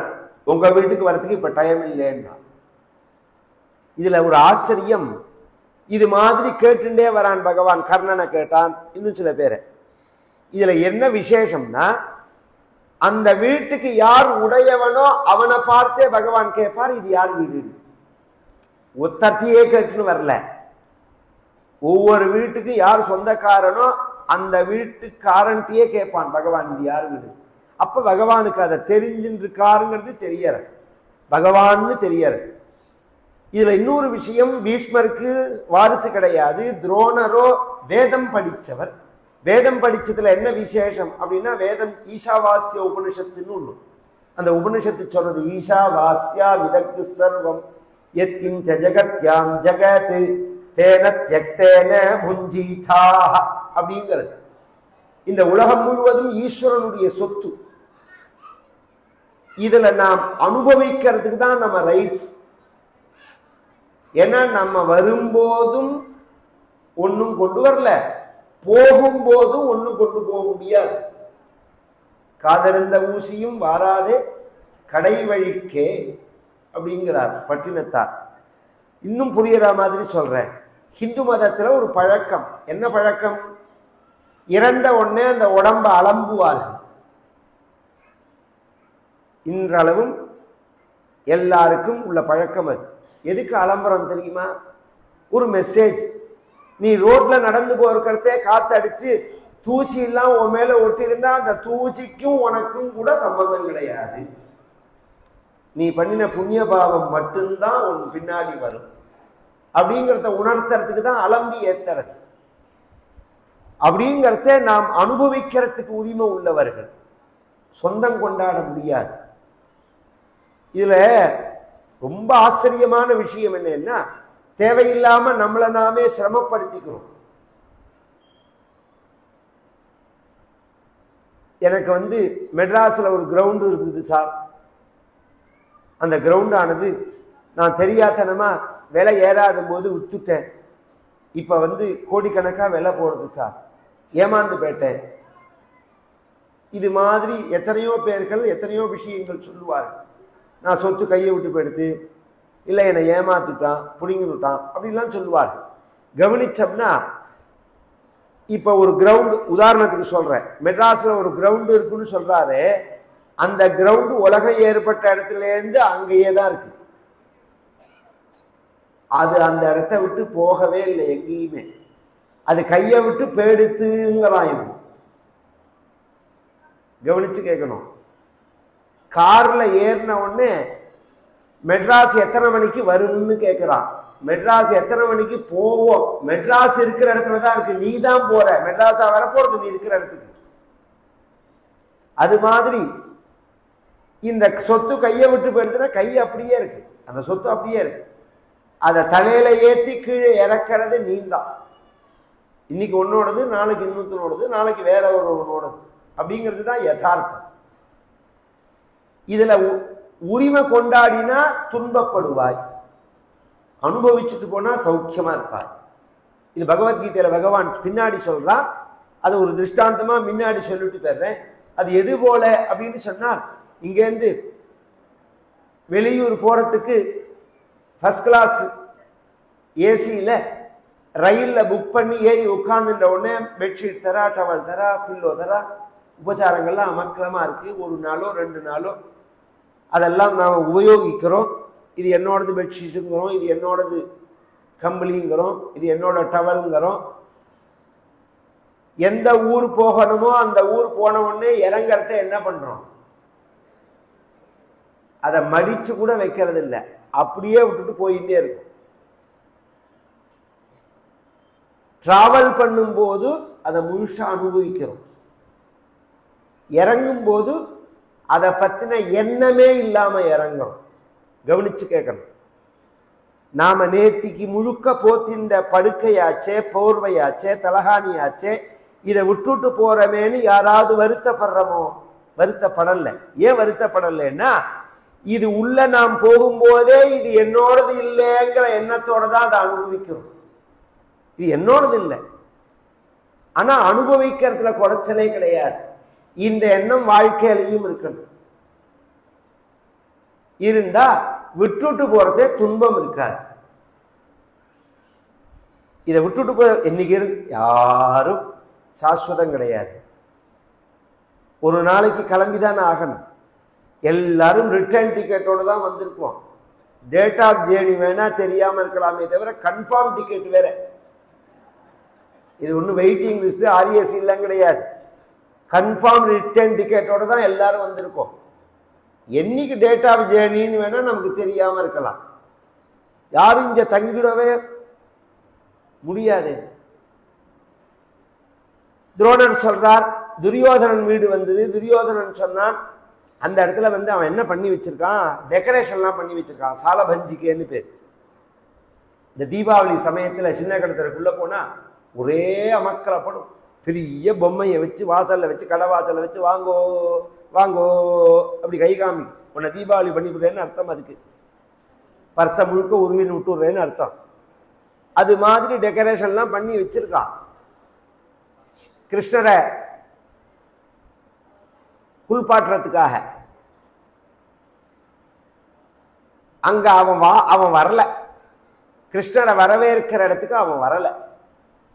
கிருஷ்ணர் அங்க வந்த உடனே இது யாரு வீடுங்கிறார். அப்பதான் தலையை நீட்டுறான். சாயங்காலம் இருட்டின உடனே காட்டு பூனை வெளியில வரும். அது மாதிரி அப்பதான் தலையை நீட்டுறான் வெளியில.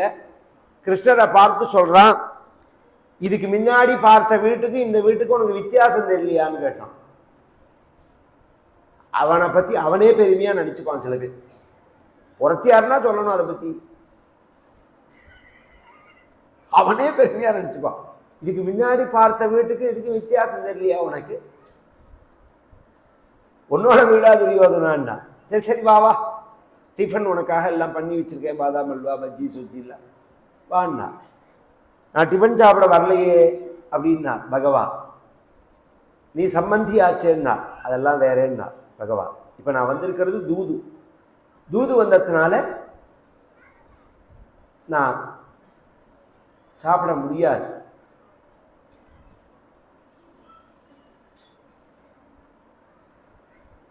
சொல்லிட்டு பகவான் நகர்ந்துட்டார். கூட்டமும் நகர்ந்துடுத்து. இவர் எங்க போய் இறங்க போறார்னு தெரியல. அதே தெருவில் கடைசியில ஒரு வீடு, கூரை வீடா இருக்கு. அந்த வீட்டு வாசல்ல நின்று பகவான் கேட்கிறான், இது யாருடைய வீடு அப்படின்னு கேட்டான். அது விதுரருடைய வீடு. அது இதுக்கு முன்னாடி உள்ளதெல்லாம் மாட மாளிகைகள். விதுரருடைய வீடு. விதுரர் இவர்களுடைய சித்தப்பாவா இருந்தாலும் இவர்களுடைய அதர்மத்துல அவர் பங்கு எடுத்துக்காதனால இந்த சௌக்கியங்களை அவர் ஏத்துக்கல. அவர் பேசிக்கான வாழ்க்கை தான் வாழ்ந்தார். நித்தியப்படி கஞ்சி, உடுத்துறதுக்கு 2 ட்ரெஸ், இப்படிதான் இருப்பார் அவர். அவர் கார்த்தால அன்றைய தினம் அவருடைய மனைவி சொல்றால், இன்னைக்கு கிருஷ்ண பரமாத்மா வராரு, அவரை நம்ம வீட்டுக்கு வேணா கூப்பிடுறீங்களா அப்படின்னு உடனே அவர் சொன்னார், ரெண்டு விஷயம். ஒன்று ராஜாக்கள்லாம் வரவேற்கிற சமயம் இது, நாம போய் கூப்பிட்டா சரியா வராது. ஏன்னா ராஜகீய விஷயமா பகவான் வரா. அதனால அந்த சமயத்துல போய் நாம தொந்தரவு பண்ண முடியாது, நாம எட்டி இருந்துதான் பார்க்க முடியும். இப்படி சொல்றார். எங்கேயோ போய் துளசி பறிச்சிருந்து பகவானுக்கு நிவேதனம் பண்றதுக்கு 2 வாழைப்பழம் வச்சிருந்து நிற்கிறார். எதிர்த்தாப்புல தான் நிற்கிறார். தள்ளி பகவான் அவர் வீட்டு வாசல்ல நிற்கிறான்ங்கிறதே அவருக்கு தெரியல. பகவானை பார்த்து மெய் மறந்து நிற்கிறார். பகவான் 2 தடவை பொத்தாம் பொதுவா கேட்கிறான். ஒருத்தரை குறிப்பிட்டு கேட்கல, இது யாருடைய வீடு யாருடைய வீடு அப்படின்னு கேட்டான். இந்த 2 தடவை கேட்டதுக்கு அப்புறம்தான் விதுரருக்கே நினைவு வருது. தன் வீட்டு வாசல்ல நின்று பகவான் கேட்கிறான் கிருஷ்ணன் அப்படின்னு தெரிஞ்ச உடனே அங்கேருந்து ஓடி அந்த துளசியையும் அந்த பழத்தையும் பகவான் கிருஷ்ண பரமாத்மாவனுடைய திருவடியில வச்சு ஒரு நமஸ்காரம் பண்ணி, என் கண்ணனோட வீடு, என் கோபாலனுடைய வீடு, இது யார் வீடுனால் உன்னோட வீடு. உடனே என்ன பண்ணினான் பகவான், அந்த பிடிச்சிருக்கிற அந்த பீஷ்மர் கை துரோணர் கை 2ஐயும் உதறினா வீட்டுக்குள்ள போயிட்டான். பௌரவேந்திர கிரகம் ஹித்வா பிரவிவேஷ ஆத்மசாத்கிருதம். இதுக்கு முன்னாடி ராஜராஜாக்கள்லாம் கூட்டார்கள். அங்கெல்லாம் உள்ள போகாத பகவான் பௌரவேந்திர கிரகம் ஹித்வா பிரவிவேஷா, வேகமா போறான் உள்ள. காரணம் ஆத்மசாத்கிருதம்னா உள்ளன்போட சொல்லப்பட்ட வார்த்தைகள். அந்த வார்த்தை இருக்கு பத்தியில நாம எப்படி உபயோகப்படுத்துறோம்ங்கிறது இருக்கு. அந்த காலங்கள் எல்லாம் கவனிச்சீர்கள்னா, உங்க வீட்டுக்கு வரணும் அல்லது நம்ம வீடு இப்படிதான் சொல்லுவார். நம்ம வீட்டுக்கு நீங்க எப்ப வரீர்கள் அப்படின்னு தான் கேட்பார்களே தவிர என் வீட்டுக்கு ஏன் எப்ப வரேன்னு கேட்க மாட்டார். இந்த பேசுறதேவே அந்த உணர்வை காமிப்பார்கள். இந்த விதுரர் சொல்றார், எல்லாம் கிருஷ்ணனோடதுன்னா, குடியிருக்கும் குச்சி கோபாலனோடது, குடிக்கும் கஞ்சி கோபாலனோடது, கட்டியிருக்கும் கந்தை கோபாலனோடது அப்படின்னு உபச்சாரமா சொல்லல, ஆத்மசாத்கிருத்தம் பார். சில வீட்டுக்கு போனோம்னா கெஸ்டா போனோடனே அந்த வீட்டுல உள்ளவர்கள் சொல்லுவார்கள், இதை உங்க வீடா நினைச்சுக்கணும், சங்கோச்சப்படக்கூடாது அப்படின்பார்கள். அப்படின்னு சொன்னதுக்காக அந்த வீட்டுல உள்ள வெள்ளி பாத்திரத்தை 2 எடுத்து பையில வச்சோம்னா சும்மா விடுவார்களா? அப்ப தெரியும் உன் வீடா என் வீடான்னு. சும்மா உபச்சாரத்துக்கு சொல்ற வார்த்தை, நிஜமா சொல்ற வார்த்தை எடுத்துக்க முடியுமா? அதை இந்த நிஜமாவே சத்தியமாவே சொல்றார் விதுரர். எல்லாம் கிருஷ்ணனோடது அப்படிங்கிறார். பகவான் உள்ள போனான், கதவை சாத்தினான், சாத்தியை கூப்பிட்டான், பக்கத்துல டெண்டு போட்டு கூட வந்தவர்களுக்கெல்லாம் சமையலை ஏற்பாடு பண்ணிக்கோ, நான் விதுரர் வீட்டில் சாப்பிட போறேன்ட்டார். விதுரரை கூப்பிட்டார், எனக்கு ரொம்ப பசிக்கிறது, நீ என்ன வச்சிருக்கேன்னு கேட்டார். விதுரருக்கு பதில் என்ன சொல்றதுன்னு தெரியல. ஏன்னா கார்த்தால பண்ணின கஞ்சி அது டயத்துக்கு சாப்பிடல, ஏன்னா பகவான் வரதுனால அது டிலே ஆயிடுது. அது வெறும் உப்பு போட்ட கஞ்சி தான், அது புழுங்கரிசி கஞ்சின்னு வச்சுக்கோங்களேன். பழக்கம் உள்ளவன் குடிச்சாதான் அது புரியும். அதுல பெரிய டேஸ்ட் எல்லாம் பெருசா இருக்காது, சத்தா இருக்கும். மனைவிட்ட போய் கையை பிசையலாம், இது மாதிரி பகவான் கேட்கிறானே என்ன பண்றது, கஞ்சி தானே இருக்கு, வேற ஒன்றும் கிடையாது நம்ம வீட்டில், சரி அந்த கஞ்சியை கொடுங்கிறதே அதை கொஞ்சம் சூடு பண்ணி, ஏன்னா கார்த்தால வச்சதுனால ஆரி எடுத்தது, அதை கொஞ்சம் சூடு பண்ணி அவ கொடுக்க ஒரு பாக்கு மட்ட தொன்னையில வச்சு கொண்டு வரார். மூடி பகவான் கேட்கிறான், நான் கேட்டு எவ்வளோ நேரம் ஆறுது, ஏன் இவ்வளோ டிலே பண்ற, எனக்கு ரொம்ப பசிக்கிறது, மூடி கீடி கொண்டு வரணுமா விதுரான்னு கேட்டார்.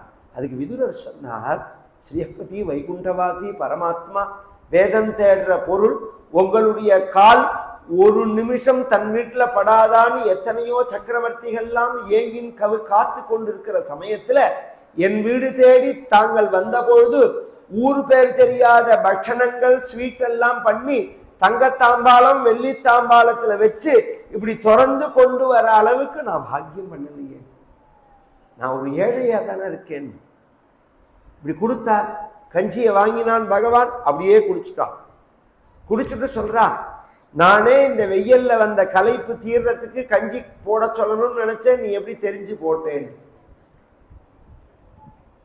நன்வேத துபநீதம்மே பத்திரம் புஷ்பம் பலம் தோயம் யோமே பக்தியா பிரயச்சது. நீ என்ன கொடுக்கறேங்கிறது விஷயம் இல்லை, எப்படி கொடுக்கறேங்கிறது தான் விஷயம். நீ இலைய கொடுக்கலாம், ஜலத்தை கொடுக்கலாம், பழத்தை கொடுக்கலாம்,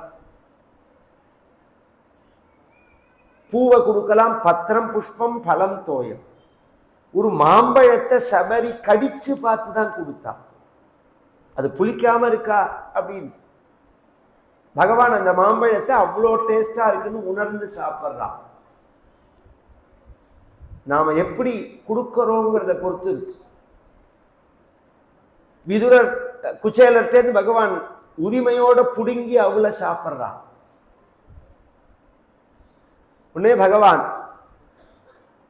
கஞ்சியை சாப்பிட்டார், கஞ்சியை குடிக்கிறத பார்க்கிறார் விதுரர், கண்ணிலேருந்து கண்ணீர் வருது. பகவானுக்கு வாழைப்பழம் வச்சிருந்தாரே, அந்த வாழைப்பழத்தை உரிச்சு கொடுக்கிறார். இதெல்லாம் சூர்தாஸ்னு ஒரு மகான் கிருஷ்ணனுடைய தூதை பத்தி விரிவாக சொல்லியிருக்கார். சூர்தாஸ்ன்னு உங்களுக்கு தெரியுமா அவரை?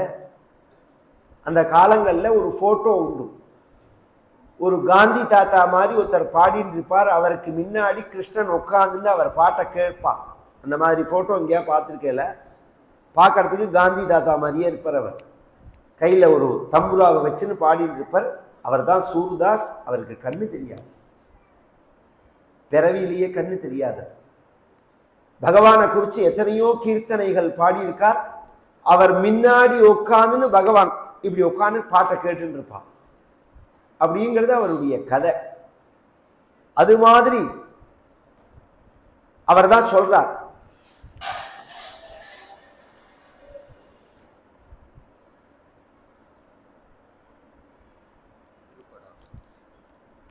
அதெல்லாம் க்ஷேத்திரமாக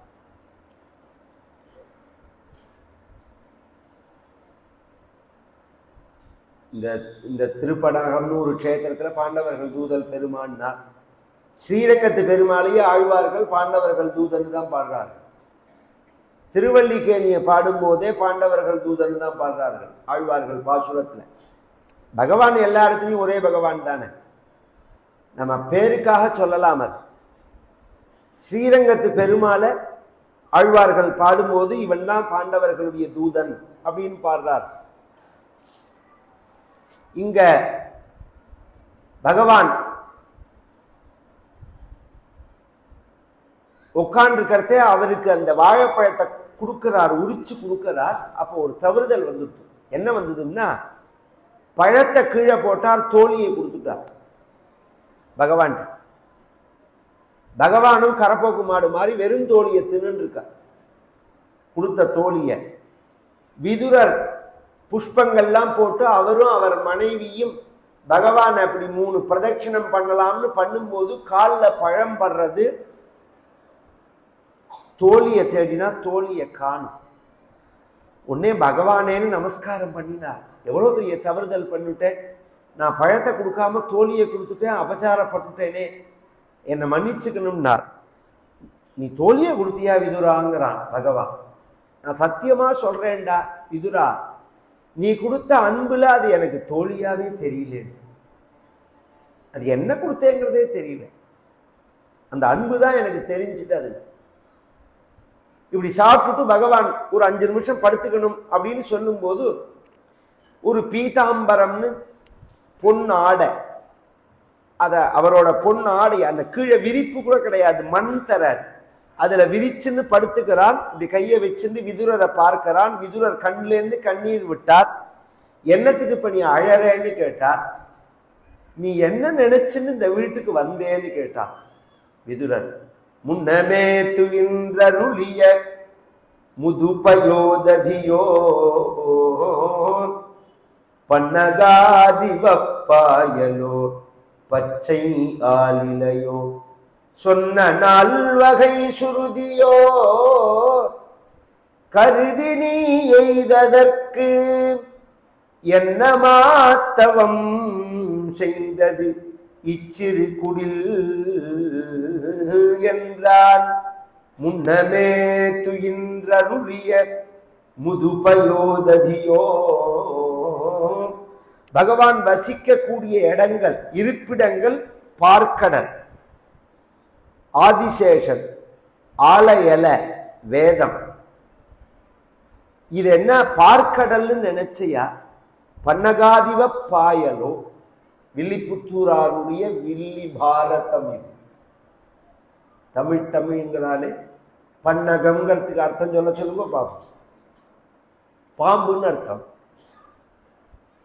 இது ஆதிசேஷன்னு நினைச்சியா? பச்சை ஆலிலையோ. உலகம் பிரளயத்துல இருக்கும் போது பகவான் ஒத்தன்தான் மிச்சம் இருக்கான். ஆலயலேல கராரவிந்தேன பதாரவிந்தம் முகாரவிந்தே வினிவேசயந்தம் வடஸ்ய பத்ரஸ்ய புடேசயானம் பாலம் முகுந்தம் மனசா ஸ்மராமி அப்படின்னு ஆலயல கிருஷ்ணனா தன் காலை எடுத்து தன் வாயிலேயே வச்சுண்டு, இந்த கோகுல் சாண்டல் பவுடர்ல இருக்கும். அதுக்கு என்ன அர்த்தம்னா பிரம்மம் பிரம்மத்திலேயே ரமிச்சிருக்குன்னு அர்த்தம். உடனே தன் காலை எடுத்து வச்சிருந்தாருன்னு உடனே காலை நக்கினார்னு அர்த்தம் இல்லை. சிருஷ்டி காலத்துல உலகம் முழுக்க இந்த காலில் வந்து விழுந்துதே, இதுல என்ன டேஸ்ட் இருக்குன்னு பார்க்கணும்னு ஆசை பகவானுக்கு. எல்லாரும் காலில் நமஸ்காரம் பண்றாலே, காலில் நமஸ்காரம் பண்றாலே, இதுல என்ன டேஸ்ட் இருக்கணும்னு ஆசை. எல்லாரும் இருக்கிறதே அப்படி காலை எடுத்து வாயில வச்சுன்னு காமிக்க முடியுமா? ஐயோ நன்னா இருந்தாரே, புத்தி பேதலிச்சு போயிருந்தேன்னு சொல்ல மாட்டார்களா? அதனால ஒத்துரம் இல்லாத சமயத்துல அப்படி காலை எடுத்து வாயில வச்சு பார்க்கறானா பகவான், டேஸ்ட் எப்படி இருக்கு அப்படின்னு. அந்த ஆலயலேன்னு நினைச்சியா? அல்லது சொன்ன நால்வகை சுருதியோ. வேதம் இருக்கணும், ருக்வேதம், யஜுர்வேதம், சாமவேதம், அதர்வண வேதம். இந்த வேதங்களை படித்தவர்கள் வேதம் சொல்லும் போது முதல்ல வேதம் எப்படி ஆரம்பிக்கணும்? யார் வேதத்தை ஆரம்பிச்சாலும் முதல்ல என்ன சொல்லி ஆரம்பிக்கணும்? ஓம் அரிஹி ஓம் ஸ்ரீ குருப்யோ நமஹ அரிஹி ஓம், இப்படிதான் சொல்லணும். ஹரிஹி ஓம்னு தான் சொல்லணும். அப்ப ஹரிஹிங்கிற அந்த வார்த்தை வேதத்தினுடைய உச்சியில இருக்கு. வேதம்னு நினைச்சியா இந்த வீட்டை? என்னமோ பனி வெயில் மழை எல்லாம் தெரியாம இருக்கிறதுக்கு ஒரு குடிசை போட்டு வச்சா அதை வைகுண்டமா பண்ணிட்டியே கிருஷ்ணான்னு சொல்ல. நீ என்னத்துக்கு வந்த? தூதுக்கு வந்த, எனக்கு அது இஷ்டமே இல்லை. ஏன் விதுரா? நீ சொன்னது துரியோதனன் கேட்க மாட்டான், அவன் கேட்க மாட்டான்னு எனக்கே தெரியும். ஆனா நான் வந்து சொல்லலேன்னு நாளைக்கு உலகம் சொல்லக்கூடாது, அதுக்காக தான் வந்தேன். நாள் மறுநாள் காலத்தால எழுந்து பகவான் ஸ்நானங்கள்லாம் பண்ணி பழையபடி விதுரர் வீட்டில் பிரேக்ஃபாஸ்ட் சாப்பிட்டுட்டு தேர்ல கிளம்பும் போது இப்படி ஏறுற சமயத்தில் விதுரா இங்க வாழ்ந்தா. நேற்றைய தினம் விதுரர் ஒரு பக்கம் பீஷ்மர், ஒரு பக்கம் துரோணர் கையை பிடிச்சுன்னு வரத பார்த்துட்டு நாம அது மாதிரி பாக்கியம் பண்ணலையேன்னு நினைச்சா இன்னைக்கு பகவான் கூப்பிட்டு என் கையை புரியணும், ஜவா என் கையை பிடிச்சுக்கோன்னு சொல்லி விதுரர் கையை பிடிச்சுன்னு பகவான் தேர்ல ஏறுறான். துரியோதனனுடைய சபைக்கு போறதே விதுரர் கையை பிடிச்சுன்னு பகவான் போறான். துரியோதனன் வரவேற்கிறதுக்கு முன்னாடி என்ன பண்ணினா ரொம்ப கோபத்துல இருக்கான். அதனால கிருஷ்ணன் உள்ள வரும்போது யாரும் எழுந்திருக்க கூடாதுன்னுட்டான். இதெல்லாம் இந்த மாதிரி துர்குணங்கள்லாம் உண்டு சில பேருக்கு. சேர் கூட இன்னூத்தருக்கு போடாத, எனக்கு மட்டும்தான் போடணும்பா, வந்தா ஏந்திருக்க மாட்டேன்னு சொல்றது அப்படின்னு. அது மாதிரி ஏந்திருக்காத அப்படின்னு சொல்லிட்டு இவன் உட்காந்துருக்கான். இவன் என்ன பண்ணிட்டான், நினைச்ச டயத்துக்கு பகவான் வரல, கொஞ்சம் டிலேவா வந்தாருன்னு உடனே இவனை அறியாம பாபா கிருஷ்ணான்னு இவனே எழுந்துட்டான். என்ன சொன்னோங்கிறத மறந்து எல்லாருமே எழுந்துட்டு பகவானை வரவேற்க, பகவான் வந்து தன்னுடைய ஆசனத்துல உட்கார்ந்துக்க, அதுக்கு முன்னாடி விதுரர் சாத்தியக்கு அந்த ஆசனத்தை ஒரு தடவை அப்படி தட்டி பார்க்கிறார்கள். என்ன இவன் ஏதாவது ஃப்ராட் பண்ணி வச்சிருப்பான் அதுல அப்படிங்கிறதுக்காக. வந்த சப்ஜெக்ட முதல்ல பேசாம துரியோதனன் கேட்கிறான், பீஷ்மத்ரோணா வதிக்கிரமிய மாஞ்சாபி மதுசூதனா, நீ தூதுக்கு வந்த நீ சத்திரியர்களான எங்க வீட்டுல சாப்பிடாம ஏன் கதம் விஷல போஜனம் விதுரர் வீட்டுல போய் சாப்பிட்டேன்னா புரியலன்னா, ஒன்னு பீஷ்மர் வீட்டுல சாப்பிட்டுருக்கணும், அல்லது துரோணர் வீட்டுல சாப்பிட்டுருக்கணும், அல்லது சம்பந்தியான என் வீட்டுல சாப்பிட்டுருக்கணும். நாங்கெல்லாம் உன்னை சாப்பிடவான்னு கூப்பிட்டோம், எங்க வீட்டுல சாப்பிடாம நீ ஏன் விதுரர் வீட்டுல போய் சாப்பிட்ட? அதுக்கு பகவான் சொன்னார், ஒருத்தர் வீட்டுல ஒருத்தர் சாப்பிடணும்னா ரெண்டு காரணம் இருக்கணும். சம்பிரீதி போஜ்யானி ஆபத் போஜ்யானி வா புனஹ நச சம்பிரியசே ராஜன்னி நச்சைவாபத்கதாவயம். பிரீத்தி போஜனம்னு பேர். பிரீத்தி போஜனம்னா நீங்க வீட்டுக்கு வருவீங்களா, நீங்க வரணும், ஒரு டம்ளர் ஜலமாவது சாப்பிடணும், பாலாவது சாப்பிடணும், பழமாவது சாப்பிடணும், உங்க கால் வீட்டுல படணும், நீங்க வீட்டுக்கு வரணுங்கிறது எனக்கு அவ்வளோ ஆசை. இப்படிலாம் பக்தியோட அன்போட கூப்பிடுவார்கள். அப்படி கூப்பிட்டவர்கள் வீட்டுக்கு போய் சாப்பிடலாம். அன்போட யார் கூப்பிட்டாலும் அவர்கள் வீட்டுல போய் சாப்பிடலாம். அல்லது ஆபத் போஜ்யானி வா புனஹ, உண்மையான அன்போட கூப்பிட்டா போய் சாப்பிடலாம். ஆபத்தா இருந்தா சாப்பிடலாம். ஆபத்துன்னா நம்ம ஒரு ஊருக்கு வந்திருக்கோம், அன்னைக்கு ஏதோ திடீர்னு ஸ்ட்ரைக் ஆகி கடைகள்லாம் அடைக்கப்பட்டு ஒரு ஜலம் கூட கிடைக்கல, தண்ணிக்கே வழி இல்லாம போயிடுத்து, பஸ்ஸு கிசு போக்குவரத்து எல்லாமும் கிடையாது, சோத்துக்கு என்ன பண்றதுன்னு புரியல. அப்படி ரோட்ல நடந்து போறதே ஒருத்தர் வீட்டுல வாசல்ல ஒருத்தர் நிற்கிறார். சார் இது மாதிரி வந்தேன்னா நான் ரொம்ப பசியா இருக்கு, எனக்கு ஏதாவது சாப்பிட கிடைக்குமான்னு அவர்கிட்ட கேட்கலாம். இப்படிலாம் கேட்க முடியுமான்னா, இந்த வெள்ளம் வந்த போதெல்லாம் அப்படிலாம் நடந்திருக்கு. பொம்பாயில ஒரு ஃப்ளட்டு வந்தது, 3 நாள் ஆச்சு அந்த மழை நீர் வடியறதுக்கு. அங்கங்க உள்ளவர்கள் அப்படி அப்படியே லாக் ஆயிட்டார்கள். இந்த ஒரு ஆச்சரியம் என்னன்னா, முன்ன பின்ன தெரியாதவர்கள் எல்லாம் தன் வீட்டுல வச்சு எல்லாரும் உபசரிச்சார். 3 நாளைக்கு இருக்கிறத சமைச்சு எல்லாரும் பகிர்ந்து உண்டார்கள். இதுதான் இந்த நாட்டினுடைய கல்ச்சர், கலாச்சாரம். இதே அமெரிக்கால புளோரிடாங்கிற மாகாணத்துல பம்பாயில வந்தா மாதிரி வெள்ளம் வந்தது. 2 நாள்ல எல்லாரும் அவன் வீட்டுல புகுந்து இருக்கிற சாமானெல்லாம் திருடின்னு போயிட்டான். அது அந்த நாட்டினுடைய கலாச்சாரம். இருக்கிறவர்கள் எல்லாம் கூப்பிட்டு காபி இப்பயே பார்ப்போமே, மெட்ராஸ்ல எல்லாம் வெள்ளம் வந்த போது ஜனங்கள் எத்தனை பேர் சாப்பாடு எடுத்துட்டு, டீ எடுத்துட்டு, பிஸ்கெட் எடுத்துட்டு, பால் பாக்கெட் எடுத்துட்டு தேடி தேடி போய் கொடுத்தார்கள். அந்த மக்களை பத்தி உண்மையான மக்கள் அவர்களுடைய சுபாவம் என்னன்னா இதுதான். அவ்வளோ நல்லவர்கள் தான் தமிழ்நாட்டில் அல்ல, இந்திய மக்களே அவ்வளோ நல்லவர்கள் தான். அந்த நல்ல தன்மை வெளிப்படுற மாதிரி சூழ்நிலை வரல. சுத்தி இருக்கிறதெல்லாம் நம்மளை ஏமாத்துற மாதிரி இருக்கிறதுனால நமக்கு ஜாக்கிரதை உணர்வுனால நாம பயப்படுறோம். ஆனா உண்மையில எல்லா மக்களும் அப்படி நல்ல உள்ளம் கொண்டவர்கள் தான். ஒருத்தர் பசிச்சா பார்த்துன்னு இருக்க முடியாது, அந்த காலத்துல டிராவல் பண்றதே 30-40 வருஷம் முன்னாடி ரயில்ல பஸ்ல ஒரு பிஸ்கட் பாக்கெட் சாப்பிட்டா கூட எய்தாப்புல உள்ளவங்களுக்கு கொடுப்பாங்க. இன்னைக்கு கொடுத்தா அரெஸ்ட் பண்ணிடுவான். அந்த தர்மத்தை கூட நாம் செய்ய முடியாது.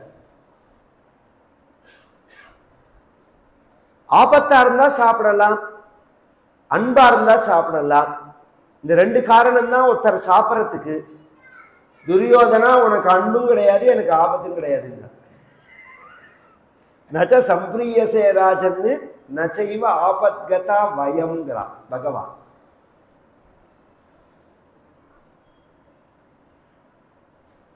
என்ன விஷயம்னா, இது மாதிரி நான் தூது வந்திருக்கேன், பஞ்சபாண்டவர்கள் அவர்களுடைய சொத்தை கேட்கிறார்கள்னா தர முடியாதுன்னா ஏன்னு கேட்டால் 13 வருஷத்துல கடைசி வருஷம் அஜ்ஞாதவாசம்னு பேரு. அதுல அந்த வருஷம் முடியறதுக்கு முன்னாடி நாங்கெல்லாம் பார்த்துட்டோம். பார்த்ததுனால திரும்பி 13 வருஷம் காட்டுக்கு தான் போகணும்னா அந்த வாதங்கள்லாம் ஏத்துக்க முடியாதுன்னு நான் பகவான். ஏன்னா சாந்திரமானம் சௌரமானம்னு வருஷத்தை கனெக்ட் பண்றதுல வித்தியாசம் உண்டு. நீ ஒரு நாள் முன்னாடி பார்த்தேன்னு சொல்ற, அவர்கள் சொல்றார்கள் அந்த வருஷம் முடிஞ்சு போயிடுதுன்னு சொல்றார்கள். இப்பயே நாம் எடுத்துட்டா தமிழ் வருஷ பரப்புன்னு ஒண்ணு இருக்கு, யுகாதின்னு தெலுங்கு வருஷ பரப்பு முன்னாடி வருது. வருஷ கணக்குல வித்தியாசம் வருதோனோ. நாமெல்லாம் சூரியனோட நகர்வை வச்சுன்னு கணக்கு பண்றோம். நார்த் இந்தியாவிலாம் சந்திரனோட நகர்வை வச்சுன்னு கணக்கு பண்ணுவார்கள். சாந்திரமானம்னு பேர் அதுக்கு. அதனால அந்த கணக்கெல்லாம் எடுத்துக்க முடியாது. 13 வருஷம் ஆச்சு, சொத்தை திருப்பி கொடுக்கணும். தரமாட்டேன் நான். பகவான் எடுத்த உடனே இறங்கி பேசல, மேல மேல பேசி கடைசியில் அவன் வரலன்ன உடனே 5 நாடு குடுன்னார், தரமாட்டேன்னா. 5 நகரம் குடுன்னார், தரமாட்டேன்னா. 5 கிராமம் குடுன்னார், தரமாட்டேன்னா. 5 வீடாவது குடுன்னார். பஞ்சபாண்டவர்களுக்கு 5 வீடாவது குடு அப்படின்னா. அதுக்கு துரியோதனன் சொல்றான், ஊசி குத்தர அளவு பூமி கூட தரமாட்டேன். இப்படியே சொன்னான் துரியோதனா. இப்ப சொல்றேன், நிச்சயமா சண்டை வரும். சண்டை வந்தா உன்னை யாரெல்லாம் காப்பாற்றுவார்கள்னு நீ நம்பினி இப்படி திமிரா நடக்கிறையோ அவர்கள்லாம் உன் கண் முன்னாடியே சத்து போய் உனக்கு துணை இல்லாம நீ கடைசியில ஏறி வரத்துக்கு தேர் இல்லாம ஒத்த குதிரை மேல நீ வந்து அந்த குதிரையினுடைய கால்கள்லாம் வெட்டப்பட்டு அது நீ கீழே விழுந்து உன் மேல குதிரை விழுந்து நீ தொட முறிஞ்சு கால் முறிஞ்சு யுத்த களத்துல மட்டும் கடக்கலன்னா தர்மம் தலை காக்கும், தர்மம் தலை காக்கும்னு பெரியோர்கள்லாம் எழுதி வச்சார்களே, அந்த வார்த்தைகள்லாம் குடிகாரம் பேச்சுக்கு சமம் தான். தர்மசாஸ்திர பிரவர்த்தாரா மண்வாத்யா மத்தியபாயினா. அது மட்டும் நடக்கலன்னா அதெல்லாம் குடிகாரம் பேச்சுக்கு சமம். அப்படியே நடந்தது. அதான் ஆச்சரியம். 18 நாள் யுத்தத்துல கடைசி நாள் சண்டையும் போது எல்லாம் போயாச்சு. துரோணர் போயிட்டார், கர்ணன் போயிட்டார், துஷாசனன் எல்லாரும் போயிட்டார்கள். பீஷ்மர் படுத்த படுக்கையில விழுந்துட்டார். குழந்தைகள் எல்லாம் போயிடுத்து. கடைசியில இவன் வந்து இவன் கீழே விழுந்து இவன் தொடைய முறிச்சு கீழே கடக்கிறான். சொன்னேனேன்னு பகவான் கிட்டக்க போய் பேசுறார். சொன்னேனேடா, படிச்சு படிச்சு சொன்னேனேடா, சண்டை வேண்டாம் சண்டை வேண்டாம் அப்படின்னு சொன்னேனே, கேட்டையான்னா. இந்த கதை நமக்கு என்ன காமிக்கிறது? அதர்மத்தினுடைய வளர்ச்சியை பார்த்தா பிரமிப்பாதான் இருக்கும், அது சாஸ்வதமா இருக்காது. தர்மத்தினுடைய வளர்ச்சி சாஸ்வதமா தென்னை மரம் மாதிரி இருக்கும். அதர்மத்தினுடைய வளர்ச்சி ஓனாங்கொடி மாதிரி. தென்னை மரத்தை சுத்தி ஒரு கொடி வளரும் மழை பெஞ்ச உடனே.